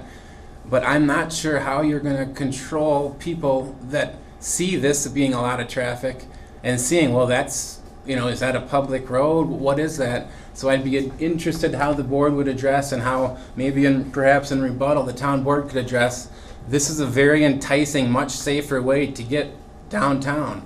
And so that's a legitimate concern that, I live up here, so it's less of an issue. They're going to walk by my house either way. But I completely feel gaze and concern for anyone along Breezewood that doesn't want a lot of traffic going past their back road. And so I think that's a point that needs to be addressed. Finally, it's been addressed, but I haven't heard a great answer, and perhaps in rebuttal, the chemical tanks with the black water. I completely feel that the Luzernes will do everything in their power to make this a safe and welcome addition to the town, but I just haven't heard a good answer. If someone puts a higher level of that chemical in their tank and then they pump it out at a half full or 3/4 full, it seems like the septic system handles the solids. Those settle out. That all seems fine. But that liquid seems like it passes into the drain field and leaches down. So if there was a way that could be held, or I just don't know how it's addressed. It seems encouraging that the other RV parks haven't had issues with that. But that's just the other final point that I felt was worth mentioning. Thanks so much. I don't envy you, but I appreciate you putting thoughtful work in, and whatever decision you make, I'm hopeful that as a community we can come together to support each other, whatever the result may be. So thanks so much. Okay. JR? Any questions? Yes, Up. I have a question. In going around to these various parks, did you ask the question about, is it in holding tanks or mound systems? I didn't. I just felt I more wanted to get a sense of the noise, and I don't have a problem with children's laughter. With happy conversation around a campfire. I think the fact that they're going to live on site and enforce a 10 p.m. curfew, that's calmed my nerves. and, you know, I'm a business owner. I want to create an environment that people want to come back to. And so if this is a wild, wild west environment, that's not where they want to stay. And so in seeing the places I toured and the owners I talked to, it seemed like it would be busy in the summertime during the day, and most of Door County is. But ultimately, it didn't seem as bad. I guess as I did research, I felt less opposed to it than I did initially before I had any information. We can't necessarily pick where development happens. We can try to steer it and try to make the best decisions we can. The fact that this is in the designated core area for expansion, and they're doing less than they could, made me feel better about a situation that isn't ideal. But it's their fair right to try to develop what they want. Thank you. Thank you, guys. Chair? Yeah. Would your concern about the septic system be alleviated if they just had a holding tank there? I mean, you know, a practical solution is what I would hope for, and I don't know what the most practical solution is. Perhaps a holding tank, but I don't know if that's practical. I try to be a good neighbor, supportive of everybody's opportunity to develop what they want, while at the same time wanting to be a safe place for my family and for future generations. So I struggled with that, and I didn't really know what the best answer was. Thanks. Thank you. Thank you all. Thank you. All right, is there anybody else in the audience that would like to offer testimony in opposition to the conditional use permit? Anybody want to offer their name and address to preserve their right for rebuttal? Okay, then we will close that portion of the hearing, and now we will go to rebuttal from. Letters first. Oh, and additional letters? No additional letters, but just for the record, there were 76 letters given to the Board of Adjustment in opposition of the conditional use permit. And then there was one petition with 139 signatures on that petition in opposition to the conditional use permit. That was also given to the board. All in our packets? That's correct. Correct. Okay, so noted. Then, As I read it, some of the people signed the petition were duplicative of people writing letters, correct? I didn't do a count, but. I saw something, possible. yeah, that's possible. There was some. Yeah, there were some of that, there was some crossover. But I guess we could summarize saying plenty. Yeah. Okay, so noted, and then, now at this point, we're going into the rebuttal stage. Peter, do you want to go first, or is there anybody else that would like? I'd have other people go first. Sure. I'll kind of go last. Absolutely, Okay. your choice. Would somebody like to come forward and offer any rebuttal? Anybody want to come forward?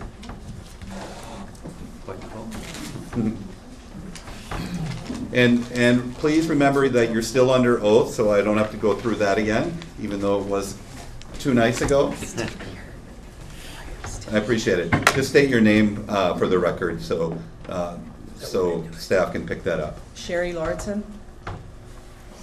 Brooke Lordson. Okay. Okay, Sherry and Brooke, whoever wants to go first. I'll go first. Those of you that are campers know that we are not bad people. Most campers camp to relax, sit by a campfire, and enjoy time with family and friends. This is the goal for our campground, to create a family-friendly campground, not what's called an RV development that we are being referred to as. One of the flyers that we will be advertising in from our consultant Bud Steyer is called Camping for the Fun of It. I do have a copy of that here if anybody would like to see it. This flyer emphasizes it's all about the stuff for families to do while they are camping. If you have a good camping experience, you will most likely come back. This is what we want, for people to come back to our campground year after year and enjoy what Jacksonport has to offer. I don't believe we are creating more traffic in Jacksonport. Either if they don't pull into our campground, they will continue on to camp at one of the nice Bailey's Harbor campgrounds. We have never run a campground, but have run our own business for more than 20 years. Carrie's Auto Body and Towing. which has given us experience with dealing with people. I have not only done the books for our business, but have also worked in the accounting department at Clem Tank Lines for almost 30 years. We have worked very hard for this all our lives and know that building this campground is also going to take a lot of long hours and hard work to make it successful, but are excited and willing to do what it takes to succeed. Okay. Brooke? Okay, I just want to touch on a couple things. First of all, to address the smoke problem, we'll strongly encourage our guests to use dry wood, in which we will provide and sell on site in order for it to burn hotter and release less pollutants into the air. Using wet wood will most likely result in smoky fire, and we as the owners, and I'm sure the campers themselves, are not going to want smoky fires right outside their windows. Every time that I drive past Egg Harbor Campground on 42 in the summer, I smell bonfires, not smoke. It's nowhere near an unpleasant smell to me. It's a smell of summer and family time, and we as owners want to attract visitors, not scare them away with the bad smells. As Pete testified the other day, the town of Egg Harbor has not had odor complaints with their 5 campgrounds. Second of all, the farm I work at has rented this land for my parents for many years, as long as I can remember. This field has welcomed trucks with 27-foot goosenecks, a 60-foot long tractor and manure hauler, combines, balers, planters, grain drills, and discs. And my boss and coworkers have never had an issue turning left off of Highway 57 north on Tobago Road. Also, no one has ever tried passing them on the right or the left when they're in the deep summer traffic that with tourists lined up behind them. They said, and I quote, "As long as we use blinkers, are lit up, and be patient, the cars obey," which I get. They're farm equipment and they can't go as fast as cars, but the point here is that they know how to drive their farm equipment, and there has never been a problem entering or exiting the field. With that being said, most campers know how to drive their rigs and how to pull them. Of course, this intersection isn't a 90-degree turn and it isn't ideal, but it's what's there right now, and it's completely doable. All in all, there's different opinions on everything, and you have to weigh the positives versus the negatives. As a board, I hope you can bring us one step closer to fulfilling our dream as a family. Thank you. Thank you, Brooke. Can the two of you tell me and tell the board again a little bit more about one of the conditions originally on your permit was that let me quote it exactly here. There shall be an on-site attendant 24 hours per day, 7 days per week, whenever the campground is open. And I think you talked earlier in your testimony that you don't plan on building something right away, but eventually. On the lot next to the campground, correct? The 4-acre lot north, right in between Keno's and the property, so right here. Okay, and there's no living quarters planned in the retail shower building? No, There- correct. And then you said that the resident manager would occupy one of the units, one of the RV units? Would that Yes. be how you Yes. propose that it would work? Family members specifically, probably. Okay. Okay. And, there was a great deal of discussion. Would you have any issues? There was some discussion in regard to year-round RV parking. Would you have any issues if this board, if we were inclined to grant the conditional use, that we had a condition that there wouldn't be RVs stored on the site during the winter months? I would not have a problem with that. Okay. Okay. What was that? I didn't hear. She would not have a problem with that if that was a condition. I was saying that. That takes care of my notes for right now. Anybody else? Yes. One of the things that we have to decide on is how this application fits the general criteria and the specific criteria for a conditional use permit. And we'll be deciding on conditions that will be set based on what happens here, not relying on anything that the RPC has put forth. I'm not sure that I've heard much of this criteria addressed in the testimony so far, and I'm not sure who the best person is to talk to about that. I'd be reluctant to go through everything right now at this late hour, but I wondered if there's something in writing that you could submit to the board that would show your answers to these criteria. To the 14 conditional use? Right. I have what Pete has. So Pete's probably the best one to talk to. Pete would be the best one, Okay. yes. Great. Okay. Thanks. Okay. Someone mentioned about fencing going between where your home lot is and the campground. I don't remember on the site plan, I know that along the road 57 or facing that, you had fencing. Will you have fencing all the way around or just in that part? The only fencing that we were gonna have was the 6-foot deer fence on the east side. On the east side. Once I build in the back, I also have 2 horses, so there will be horse fencing back that area too. I can run it anywhere. Yeah. But there is a buffer of trees around the entire campground. Correct. There will be a buffer of trees. This isn't working, getting there. I don't know how to Yeah, talk. I know it is, yeah. There will be a buffer of trees, and our plan is to build faster growing cedar trees on the west end, on the west side. And there will be ones in the middle. That's Yes. just- the ones on the plan are the ones that we need, that are required. Yes, They're the required things. Yes, the landscape plan is not included in Pete's diagram.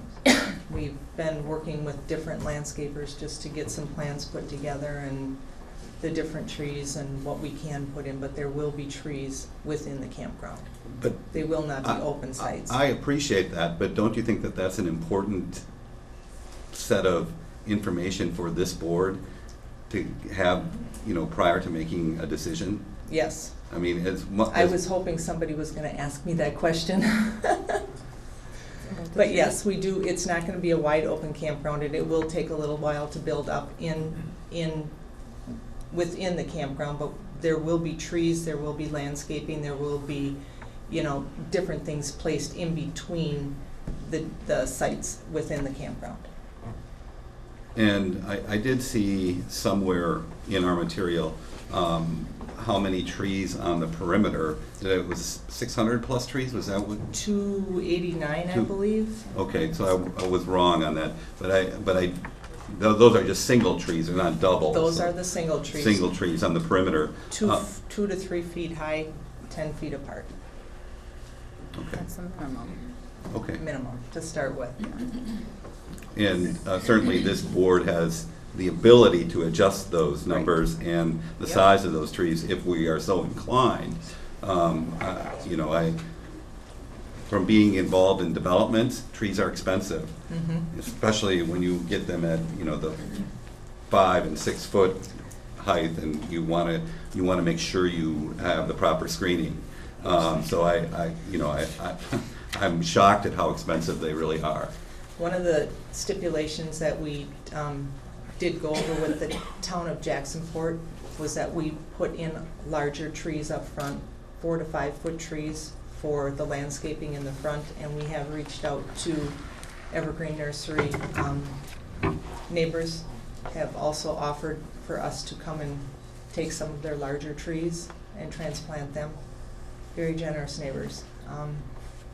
So the front part, which is going to be what you see going into Jacksonport, is going to be very nicely landscaped before it will open. I know personally I've had a lot of success using for screening arborvitae, evergreen, but we'll talk about that as as a board. What plans have you made when the deer take the cedars for dinner? We have been told that they may need to be also with a deer fence or something until they get large enough so the deer don't. You can't, I've got some that are 20 years old. And the deer still eat them? About this far up. So when that happens, Mhm. because it will happen, I don't want to say something negative, it's just that on my 27 acres, I know what happens. On And every kind of cedar tree though? Is there different kinds that the deer don't like? Meisner, we've been working with Meisner too, with between Meisner and Evergreen Nursery with, I couldn't tell you the difference between one, I've got hundreds and hundreds of them on my property. But anyhow, when you see one that's diseased or it's dying or dead, Mhm. it's going to be an automatic, yes, we're going to fix that. yes, correct. And one of the things I just want to make very clear, you know, I appreciate all the testimony that you've given, and I too am involved in a family business, and I know how important it is to our family.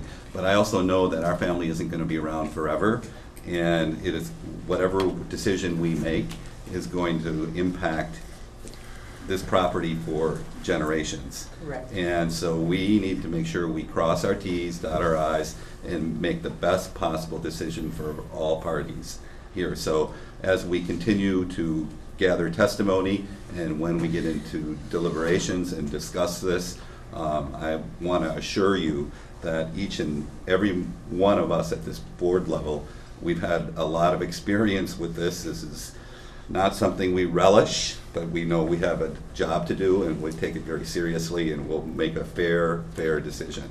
Right, and that I am willing to work. We've been working with Jacksonport. I think the first meeting Brooke and I went to was in December of 2016 to get their ideas, just to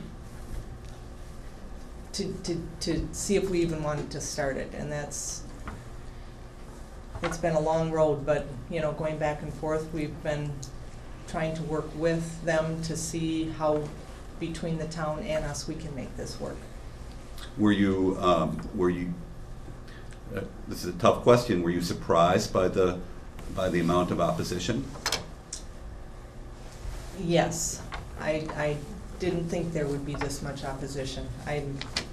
It's a campground.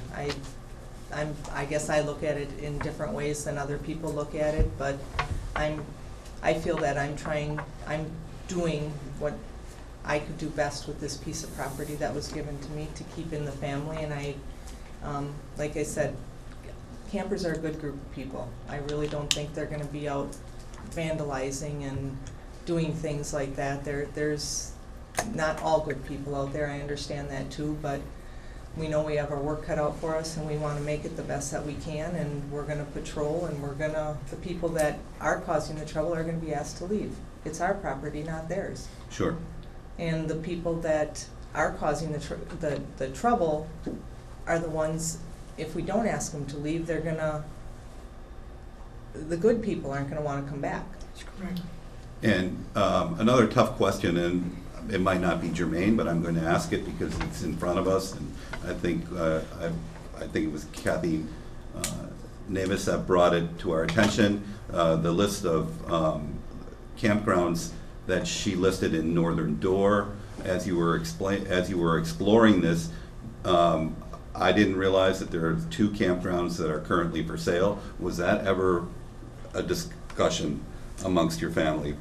It was not. You can have this is what Okay. but you can have it for your reference. We have one for our records, but you can, and I circled the 2 at the bottom of that bar. There were a couple others that were for sale also working with my consultant. Because everybody's been saying it's way easier to just buy one than to Than it start is to it. build. It's like a restaurant. Right. Believe me, I can tell you the same It's thing. much easier But- and much cheaper. But your land. But the land is what I was concerned about, and we wanted to do something to build it up and keep it in the family for our kids to run for generations. Fair enough. Fair enough. Let me Okay, just add this, that safety, and I can't say that enough, is foremost on my heart, and I think I can speak for some of the other board members. I can't speak for them all. But that Highway 57 situation is going to be a bear, and it's not going to be inexpensive. So, I'm hoping that we can work with the town to get something figured out. Maybe Randy can elaborate a little bit more on that. I know we did talk about the walking paths and the sidewalks, and I don't know what, how they've progressed with that. Maybe the town, I'm hoping we can work together. I do understand that too, and, I understand too that there's more things in Jacksonport, and we do want to promote people to go to Jacksonport. I know when we go camping, if we want to go somewhere, we get in our car and go. I don't think parents with kids are going to let their kids go out on that highway unless it's safe for them to go out on the highway. I would hope they wouldn't. But hopefully we can work together to get some kind of walking paths or a path getting down into the town of Jacksonport. Starting with, I believe, Larry Demasker and Craig Nelson, and then several people afterwards, there was quite a bit of conversation about the chemicals being used, and some are more harsh than others. And Monica has done some study on some that are more acceptable to the EPA. If we were to pass this, would you be opposed to a condition that would require you to put out something in your promotional literature about the kind of chemicals you'd like to see used, and then only stock in your convenience store those kinds of chemicals that are judged to be more user-friendly? I would not have a problem with that. Actually, we had that in the plans. My husband has, since Tuesday night, looked at what we were putting in our camper. And we do read, we follow the directions. We don't dump a whole bottle in when you only need an ounce. But there are different ones out there, and there are some that don't say what's in them. And that it would be part of what would be stocked in the store, so I would not have a problem with that condition at all. Okay, thank you. Kind of building on that, would you consider holding tanks as opposed to a septic system with the concerns of people have expressed? I don't know what the cost difference is in holding tanks. I know it's costly to have that pumped out and removed. And that's something Pete can answer for. Pete can. I know we were thankful that we had a at-grade septic that was going in. But you would be open to other systems if... We would be open to other systems. And the other thing was, the neighbors to the north of you expressed some concern about people coming across to their property. Mm-hmm. And you talked about putting a fence in once you move there. Correct. What would prevent campers from going over there before you built? I could... That's an electrifying fence that they have there for their horses. Yes. And her, did you hear her testimony? Yes. Oh, Yep. Good. What we could, I would not be opposed to putting a fence there. I would like to be able to somehow have view of the campground when we're in our home, so we would have to work, so we can oversee. I would not have a problem with putting a fence on there. There is going to be a tree border. Maybe I could run my horse fence up to block through so they can't go through.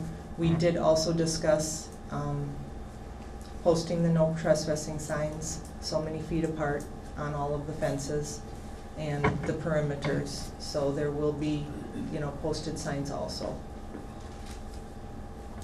Okay. Any other questions? Monica? Good? Okay. All right, thank you. Well, thank you very, very much. Thank you. Okay, we're still in the rebuttal. We're still in the rebuttal stage. Individuals in favor of the conditional use permit? Rebuttal? People that have spoken? Hi. How are you? I am well. Name, please, again? My name is Lisa Blyberry. I live at 5963 Jones Road in the town of Jacksonport. And Lisa, I do remember that when I offered people to come up on Tuesday night, just to state their name and address, I need to swear you in. So do you swear the testimony you're about to give is the truth? I do. Thank you. I do. I live about a mile from the proposed site, In the interest of full disclosure, I am a member of the Plan Commission. The petitioner, Sherry Lauritsen, is my husband's niece, but I can say that we have not seen her for probably 25 years, and there is no familial support for the project. So any support I offered at the Plan Commission stage was not because she's related to us. It was strict, so enough family dynamics. Mostly I want to clarify a few things. There's been a lot of discussion and questions of people about notice and timing and did you know. Municipalities, governmental bodies, they have a requirement what they have to do. The county has to send a letter to everybody 300 feet in vicinity. School boards, towns, there's a notice, there's a publication notice. The state of Wisconsin offers this publication notice.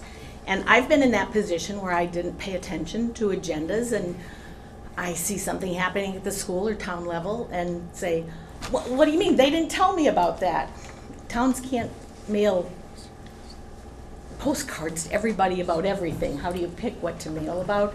So I just, I empathize with those people, but towns need to make their citizens know that the public has a duty to stay informed. And in this day and age, there are websites, there are email notifications. So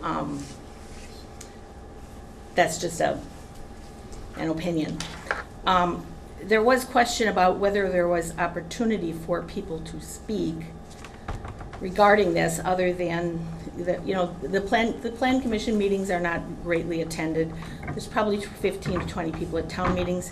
In March, there was an open meeting for the townspeople where people could come and speak, much like tonight, either for or against. There were about 100 people there, and there was a hand vote at the end to see how many were in favor and how many were against. I'm sorry, what meeting was this? It was an open meeting, a meeting where people could come from the town and voice their opinion. Run by the planning commission? Run by the town board. By the town board, okay. Run by the town board, and it was noticed like every other meeting. Mm-hmm. The other point I want to clarify, there was a question about choosing not to rezone the carpet shop property. The carpet shop property didn't request to be rezoned.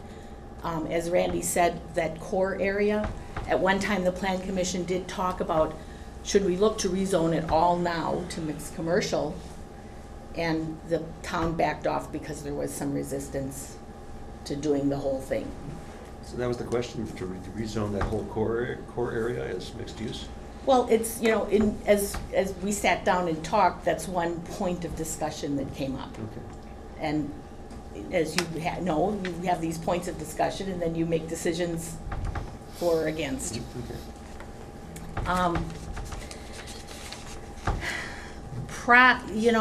There are a lot of.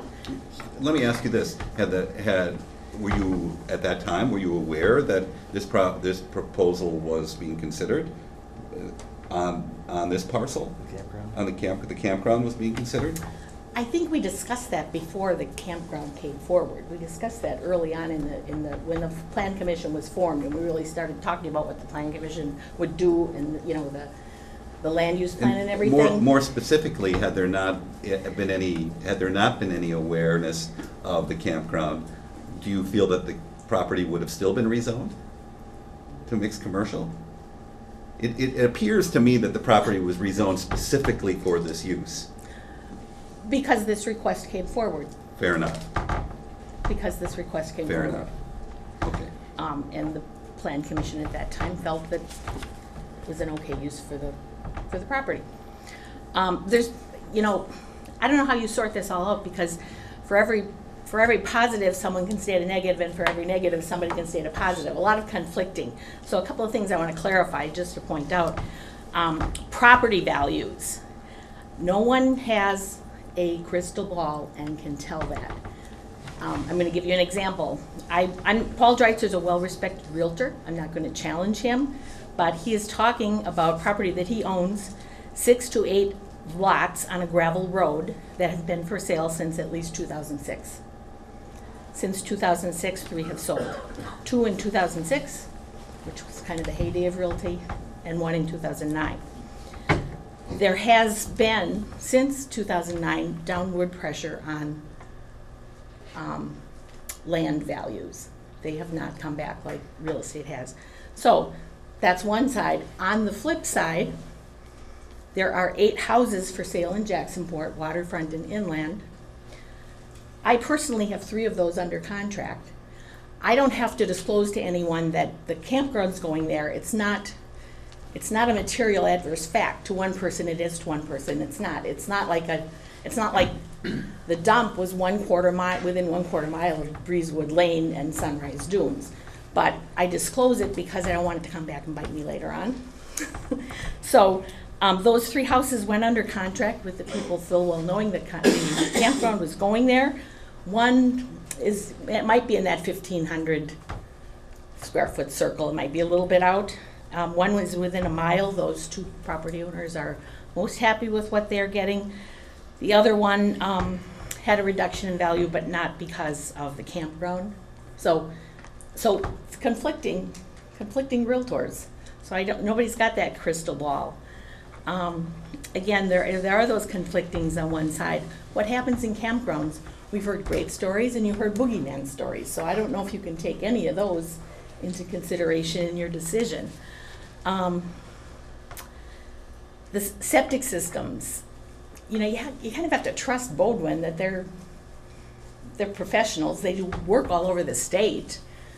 I'm more worried about the manure that's spread around my property. I have responsible farmers in my area. I know the spreading rules, so we watch that, and if someone violated, we'd tattle on them. So for years, this property has been fertilized, and that fertilizer has gone into the groundwater. So, it's 2 sides. I don't think you can take the experience of someone with 5 weeks of experience in a campground as gospel. It would be like me working for Al's at 5 weeks and coming in and running your kitchen. It isn't going to work. So there are all those conflicting stories. And then there are things that you can't justify right now. The town is going to get $25,000 in tax dollars? Probably not. The Square Rigger Lodge, which has several hundred feet of sandy shoreline, 17 units and several cottages, pays $18,000. And then there are those boogeyman stories where people give opinions, and the one that stands out to me as a reporter said, I hate to think about writing the stories about accidents at that intersection. That's, you can't base your decision on that. So I know you have to consider your 14 points there, but in my opinion, your decision really comes down to the health, safety, and welfare of the general public. So good luck with your decision. All right, any questions? Yes. I might be mistaken, but I've only heard one neighbor testify in support of this, and all the rest have been, am I missing anyone else that's in that? I don't know that. I've heard people testify, well, I have 6 people that said they don't want to have their names used. Well, you either stand for something or you don't. Are there any other neighbors besides the one to the west that I missed that are in support of this? I can't speak for, I can't speak for any of those people. Let me ask you this then. You've seen, a fair amount of opposition tonight, and, mostly, or not mostly, but there are a number of people that are pretty much adjacent to this piece of property. If you knew then what you know now about that, is there anything you would have done differently as far as the planning commission goes?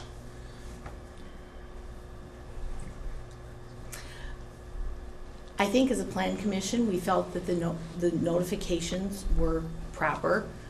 By the time people really got wound up about it, it was quite far into it, and it had already gone to the town and almost on the way to the RPC. So from the plan commission standpoint, I don't know if we could have done anything differently. We have talked now about changing our meeting time to evening so people have a better opportunity to come. The other thing I'll say for the public is, people say, well, you ram these things through when all of the people are gone, the taxpayers are gone.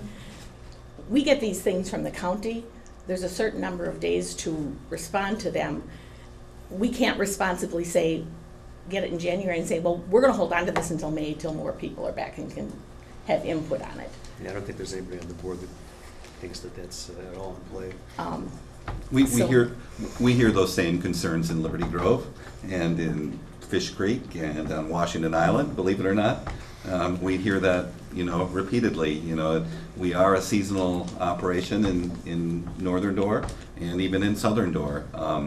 There are lots of absentee landowners, and taxation without representation is a real issue for a lot of people.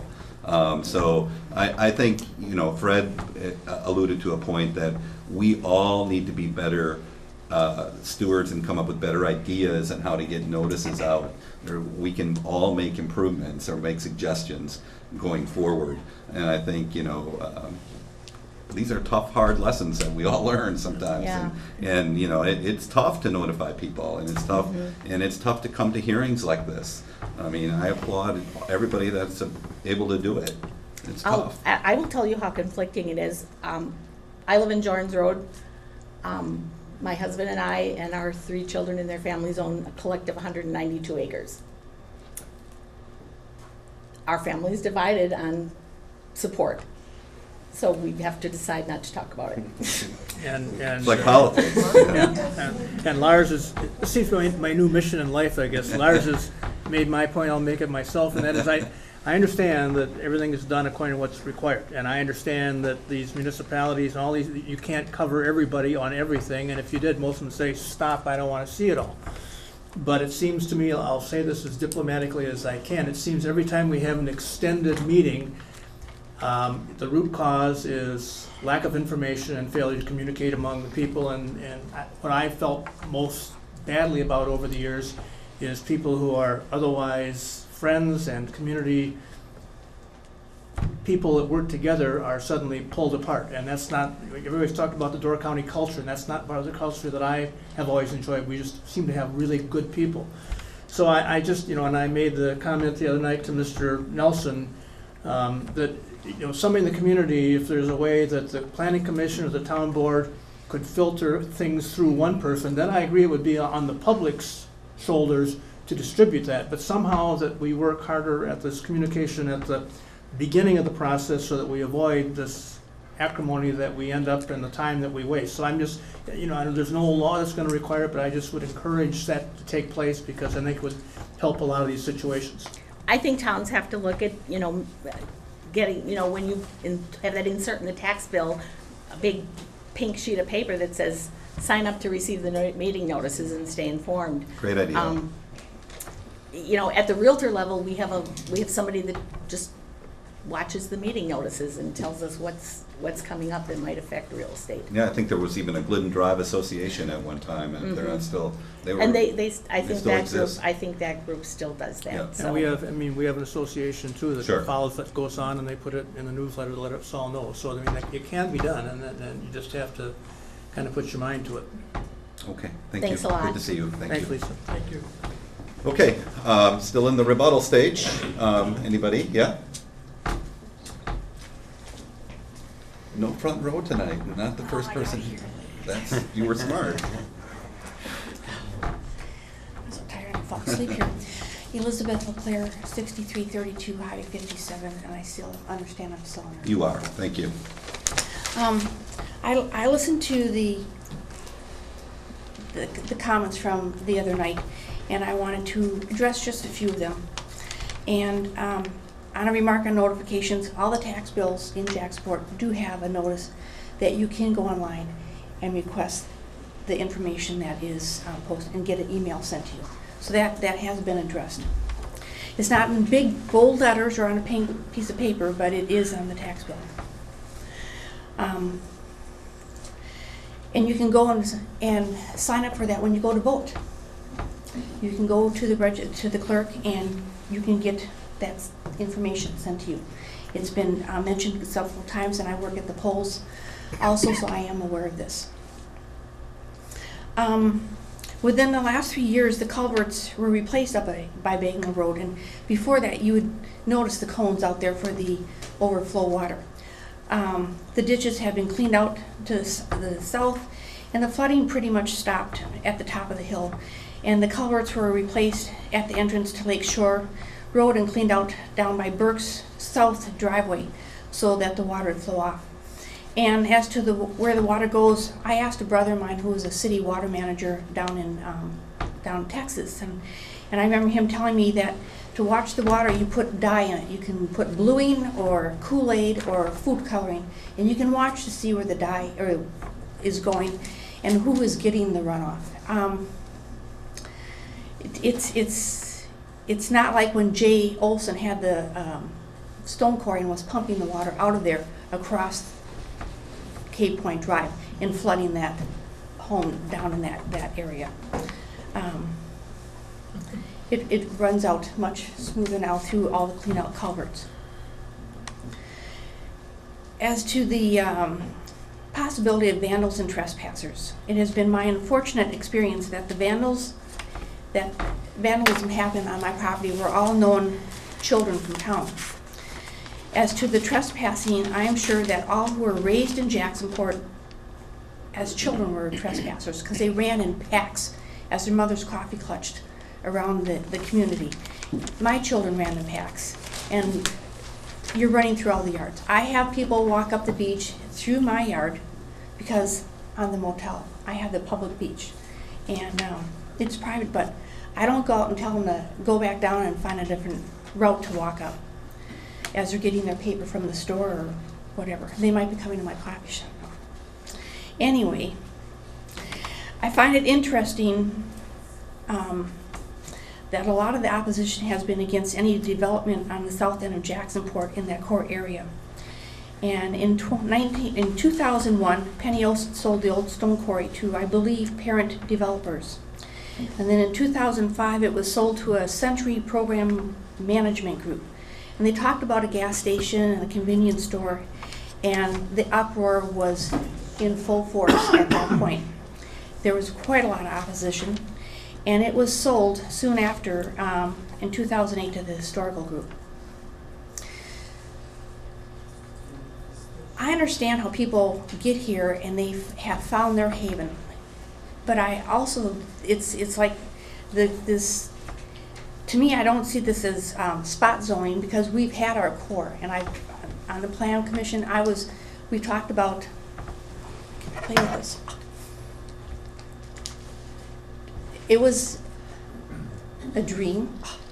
We were sitting here at the town hall, and we thought we'd make this whole side here, up to here, all mixed commercial, because there are businesses along here in a lot of those homes. And to make it on this side of the highway and not on the other, not on the east side of the highway.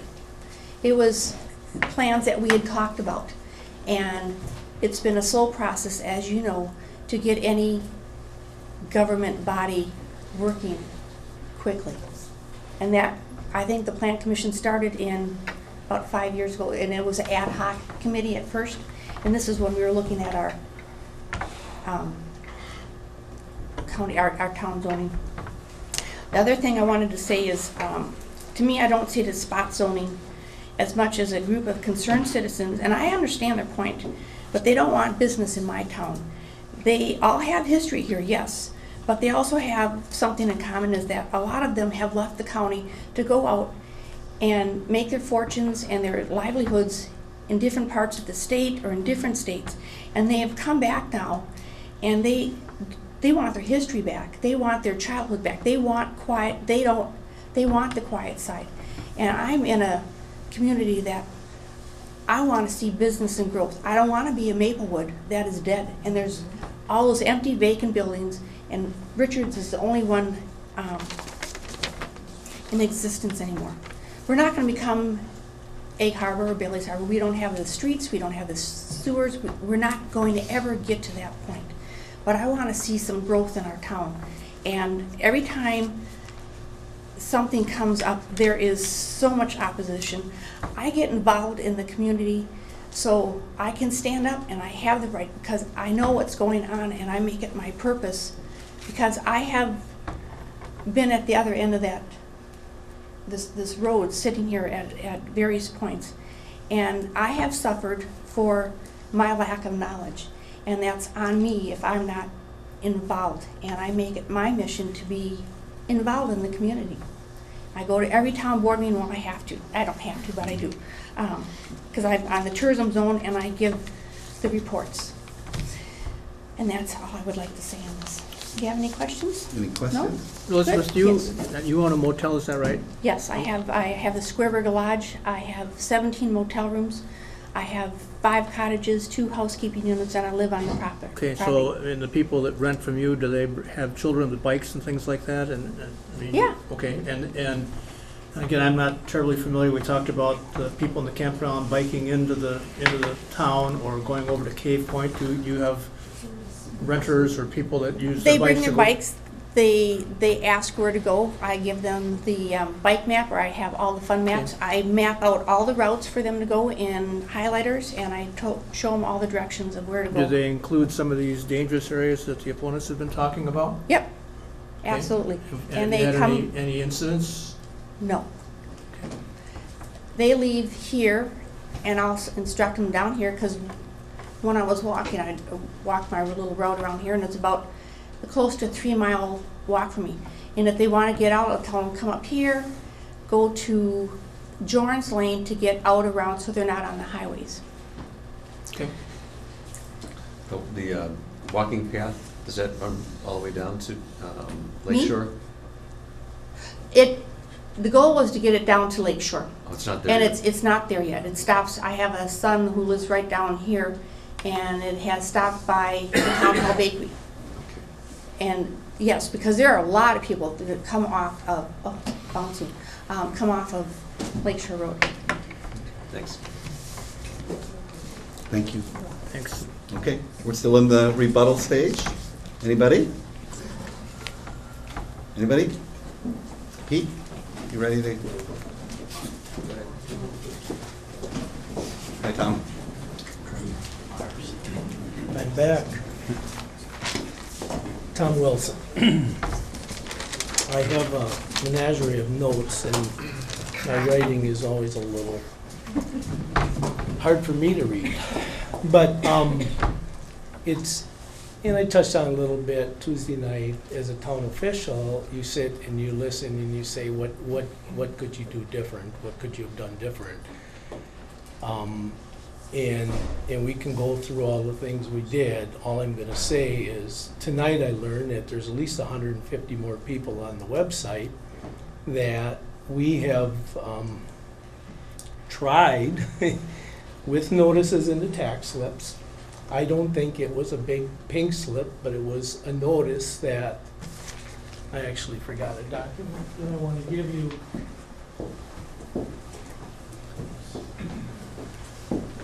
That was a notice that goes to the approximately, well, there's 700 residents, but there's about 800 a little over 800 taxpayers in the town of Jacksonport. That's an old number, and I'll get to that. But we send that out, and we've sent it out several times. Not many people signed up. I probably disagree with Randy a little bit on nothing in 50 years. We have the press at our town meetings a little more than I'd really like to see them, personally, because we have had some issues. We had a park issue, we've had some other zoning stuff, we've had some stuff. And nothing quite as major as this, but this was pretty exciting to have somebody come in and make an investment. And we looked at it, listened to the comments. I wouldn't put it there, I wouldn't want to do that. Went through the zoning. Jacksonport is in the county zoning, and I don't know that I have to reiterate all of this, but I think I probably want to, just to get it out. We're in the county zoning. Sometimes we're happy with that, sometimes we're not so happy with that. Sometimes we'd like to be like Egg Harbor, that brings it in-house, you can do whatever you want, or Nassauwappi, do whatever you want, wherever you are. We're trying not to do that. We're trying to work through the system for the betterment of the county. We have a county system where the Lorettsons went and applied.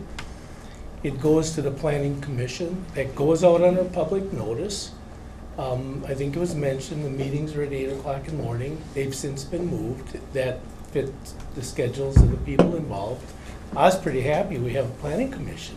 Several years ago we didn't have that. So we have a planning commission. We have people that are trying to do some things to fit into the comprehensive plan, whether it's the county or whether Jacksonport is quite up to the level that some people would like it to be at. We're a small town.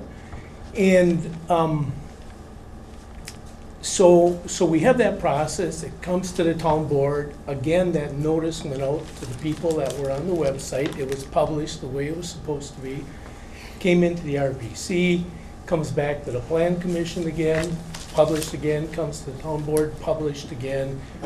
We had a special meeting to get that out because we knew it was going to take time. We took time that night. We had a special meeting, invited people in. This is the For meeting myself. Had about 130 people. Before this meeting, yes, that was the last town board meeting. I didn't count how many people, but there was a real nice turnout. And there was a hand, there were people in favor, people opposed. And The campground campground was the meeting. And at that time, I still felt it was the right thing to do. So it came, along with the other board members, it came back here. So that's the process we use. This whole thing causes me to think, okay, how do we get more information out? Again, I'm thrilled. We have more people signed up on the website. I imagine 2 years from now, they're not going to be pulling up the information quite as much as they are right now, and that's okay. But maybe in situations like this, you need somebody that's a champion in that to say, what are we going to do? Now, having said that, this is the process. Here we are. The process is set out the way it is. We're a part of it. I guess I'm glad to be here. And we give everybody the opportunity to say and think what they do. The challenge is, the Lorettans have invested a lot into it, but based on what's happening here, it's taken a lot of investment to get to where it needs to be.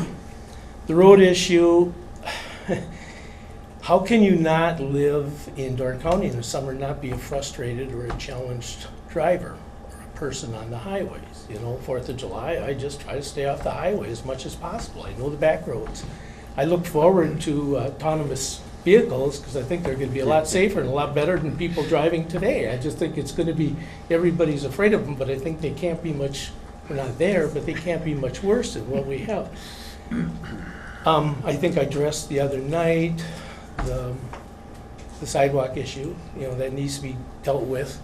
But if I can find that silver button, we talked about bikers. I'm a biker, I'm a hiker, I'm a camper.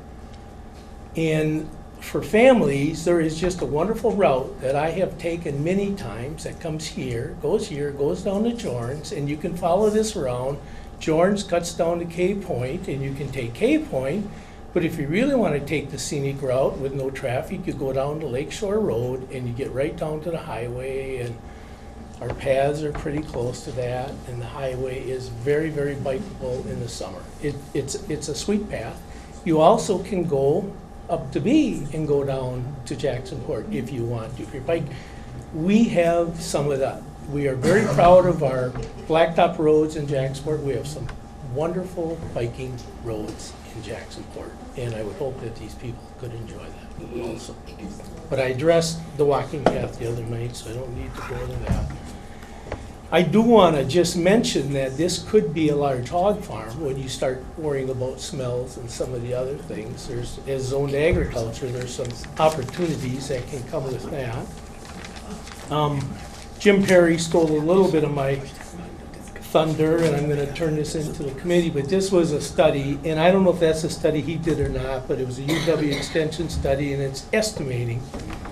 Now I gave it to you. I don't know if I got the numbers right in front of me, but it was 1999. Jacksonport's population was 735. Today it's a little over 700 people, so our population hasn't changed that much.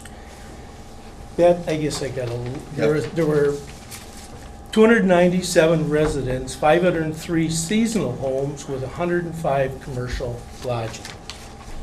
He mentioned that in peak of July, that number, it was an estimate, but they estimated about 1,800 visitors to the population in the county, so that takes us up to about 2,400.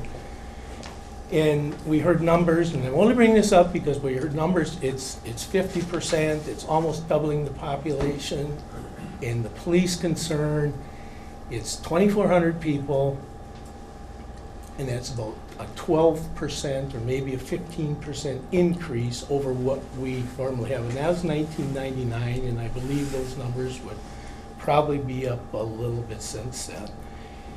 And the other thing with that is, on the basis of that, somehow we're managed to police an extra 1,700 visitors to the township in the summer. I really don't know that 350 more is going to tax our community. We have a phenomenal fire department, I mentioned the other night, emergency services, and police are a challenge in the county, but it's not a huge change, it's a small change. Kathy showed, I have a note, Kathy showed the pictures of the walk. I just want to put on the record, it was brought up the other night that there's an issue with the picket fence. That's on the other side of Highway 57. It's not on the side that we would be looking the path on. The other issue the other night was the noise from fireworks. Well, I live 2 miles west of Jacksonport on a hill, and my weekends from Memorial Day through Labor Day are glorious as I watch all the fireworks along Lake Michigan and Clark Lake. It's weekend after weekend, phenomenal shows. I don't think there's room in the air for any more fireworks, truthfully. I am a camper. Obviously, I goofed. I've been a good camper. I abide by the rules. It sounds like I'm missing out on some fun, and I'm too old to do some of that stuff anymore. But I have a lot of confidence that these people are going to abide by the rules, and the owners are going to do that. I don't think it's going to be a nuisance to the neighborhood. The real estate, I liked Josh made some comments. I liked what he said. Probably those values probably aren't going to jump up, but I don't see a huge detriment in the long run. 5 years from now, the trees are up, the campground's there, and nobody's even going to notice it or think about it. As a real estate owner, as a real estate buyer and seller over the years, my kudos to the guy that bought the lot, that he was able to use that to get a better price. Surface and groundwater, everybody here, almost everybody, I don't know who all lives in the city, but almost everybody here has accepted the technology we have for their surface and their groundwater systems. I've got a septic tank, got a drain field, they got plenty of soil. I had to blast for the septic tank, but I got a lot of soil, it's wonderful. I trust it, I trust the people. Can something go wrong? Absolutely. But everybody here takes that risk with their own system and their personal well. Individually, we trust ours, but we don't like our neighbor doing it. The one thing I will say there is, I tried looking at the plans, and maybe Peter can address it. To my understanding, there was holding tanks being put in for the Blackwater, and it was going to be metered in, and I may have this wrong, but it was going to be metered into the drain field so it wouldn't be overwhelming.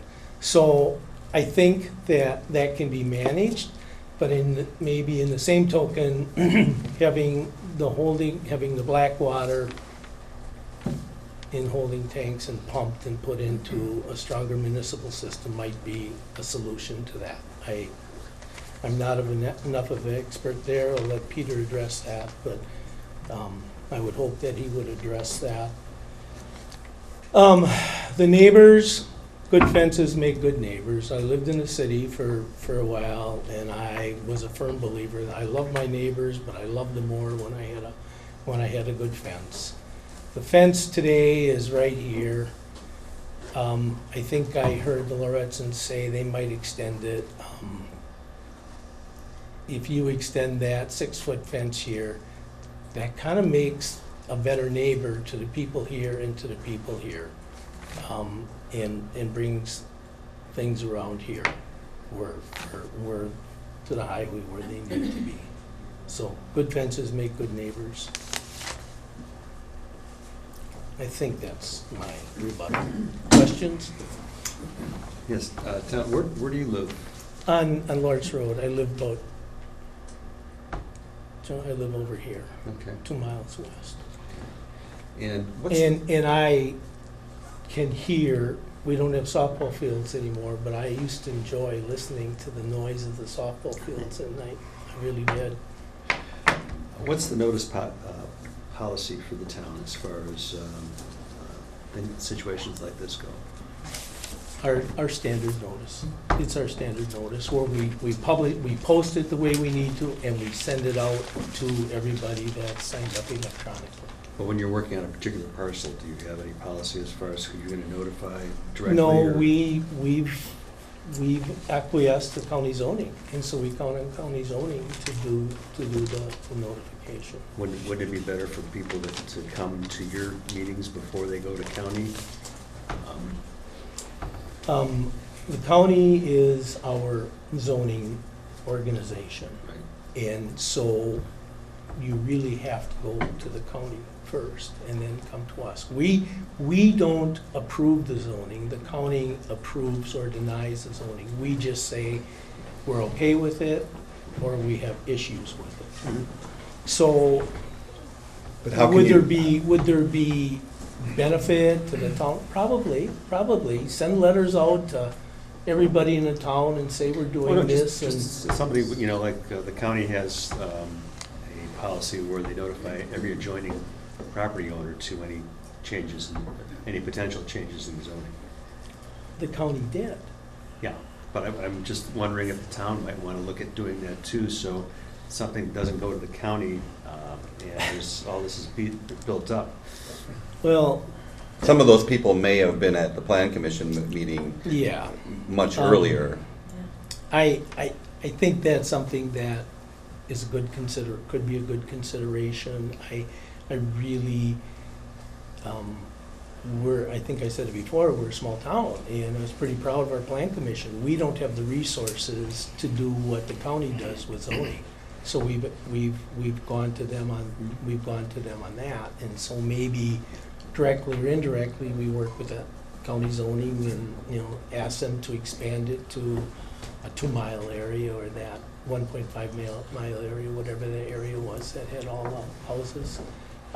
There were people, I think Mrs. Thredson mentioned, there was some discussion, a year and a half ago, and there were people when we had the zoning, when we approved the zoning, there were neighbors there, and there wasn't, people didn't seem to have any issues with it until it went to the RPC. There were some of the neighbors that we've heard from tonight, or Some probably of not, the I guess, neighbors yeah. that I'm not gonna say that they spoke at the meeting, but they were there, there was not, Okay. don't do this. Okay. There was not, don't do this. Mhm. And I had a lot of support from people to do it. Thanks. Thanks, Tom. Any other? Okay, Thank you. all right. Is there anybody else that would like to offer testimony in rebuttal? Andy?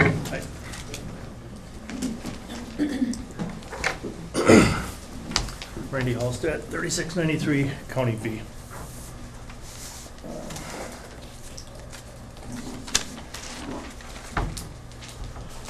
First of all, there's a couple of housekeeping issues. Property values. I talked to Troy Zachariason, and I asked him if there was a campground in Jacksonport, if it lowered the property values. After about 15 seconds of laughing, he said absolutely not. And he was speaking of Monument Point Campground. That's in the town of Egg Harbor. It was built as a standalone, and he said now there's houses being built all around Monument Point Campground. I had the opportunity to speak to Steve. He's the owner at Carpet One. If he has any issues with the campground going right across the road from him, he said he has not one issue with that.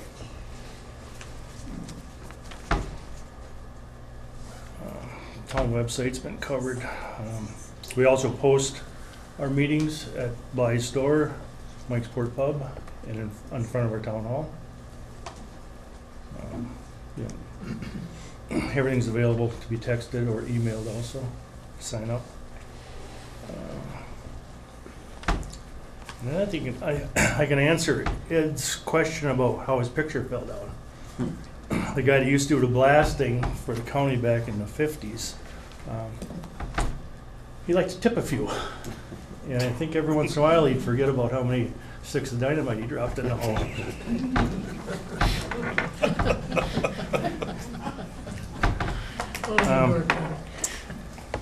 This project will be a catalyst to keep the sidewalk efforts moving forward, provide a chance that the DOT would make improvements to the intersection of Bagel and 57. Without this project, the likelihood of any changes to the intersection or the urgency to obtain sidewalk funding is gone. As outlined by Lars at the beginning of this meeting, this board's decision shall be based on the satisfying of the 13 items in the criteria. The Lauritsons have clearly done a good job and have gone far and above to get this done. They are not asking for any variances. My town board has all testified in favor of this project. Any vote in opposition would clearly be a contradiction to the direction with which we hope to move Jacksonport forward. Many people fear change. This opportunity to bring additional tourism dollars to Jacksonport at no cost to the town will result in many positive changes to the lack of due to the lack of tourism spending in our great town. Lastly, I would like to thank the Board of Adjustment members for hearing this appeals. Being town chairman of Jacksonport and a member of the Door County Board of Supervisors, I know how difficult some of these decisions can be. I truly believe that you will do the right thing and in the end support the Jacksonport Town Board's decision. Okay. Any questions? I had one. Bob? Randy, have you talked to the DOT about extending the 30-mile-an-hour speed limit further south? I talked to him 2 years ago about trying to get it dropped from 45 at Jordan's down to where 30 is. Just try to get them, it's a big jump going from 55 to 30. So they did a speed study for about 10 days, and they came back and said no one was exceeding the 55-mile-an-hour speed limit. But I said, that's not the problem. They're speeding down once they hit to 30, because they're going down the hill, and they're speeding down there, and that's, well, about a year later, that's when we decided to put up the radar speed boards, and that helped a lot. And the radar speed boards, was that, did you have to get permission from the DOT to put those in, or could you do those yourself? We had to meet their specs. You just meet their specs? Yep. And then they approved our locations. Okay. Do they, I'm familiar with those, but do they record the speeds with which cars pass through their? They can be programmed to do that. We are not doing that at this time. Okay. But I talked with, I think I mentioned that, I talked to the sheriff's department, and they said their ticket writing is virtually nil now. Well, it'd be interesting, I mean, it won't help us for our decision, but it'd be interesting, I think, for the town to see what speeds are when cars come through there. So you actually know, because we've heard a lot of opinions, but if you had facts, that would help the situation, I would think, and also help with the DOT making a decision. I saw somewhere that they're going up right now in, the speed boards are going up in Egg Harbor. Ephraim has called Jacksonport about them. Ephraim has one now. Okay. Sturgeon Bay just put one in. Bailey's Harbor, they're gonna be going in there. And just a week or 10 days ago, Bud Combs from Liberty Grove called me, and they're gonna be putting them on Old Stage, so we kind of started a trend. Actually, we had one of our citizens donate $2,500 towards the cost of them, because his wife did a lot of walking, and he's worried about her safety. So. Well, they do work, they slow me down. After we put the first one up, I walked north of where the speed board sign was and just watched, and all you saw was taillights. Brake lights, I should say. All right, thank you, Randy, thank you. Okay, Pete.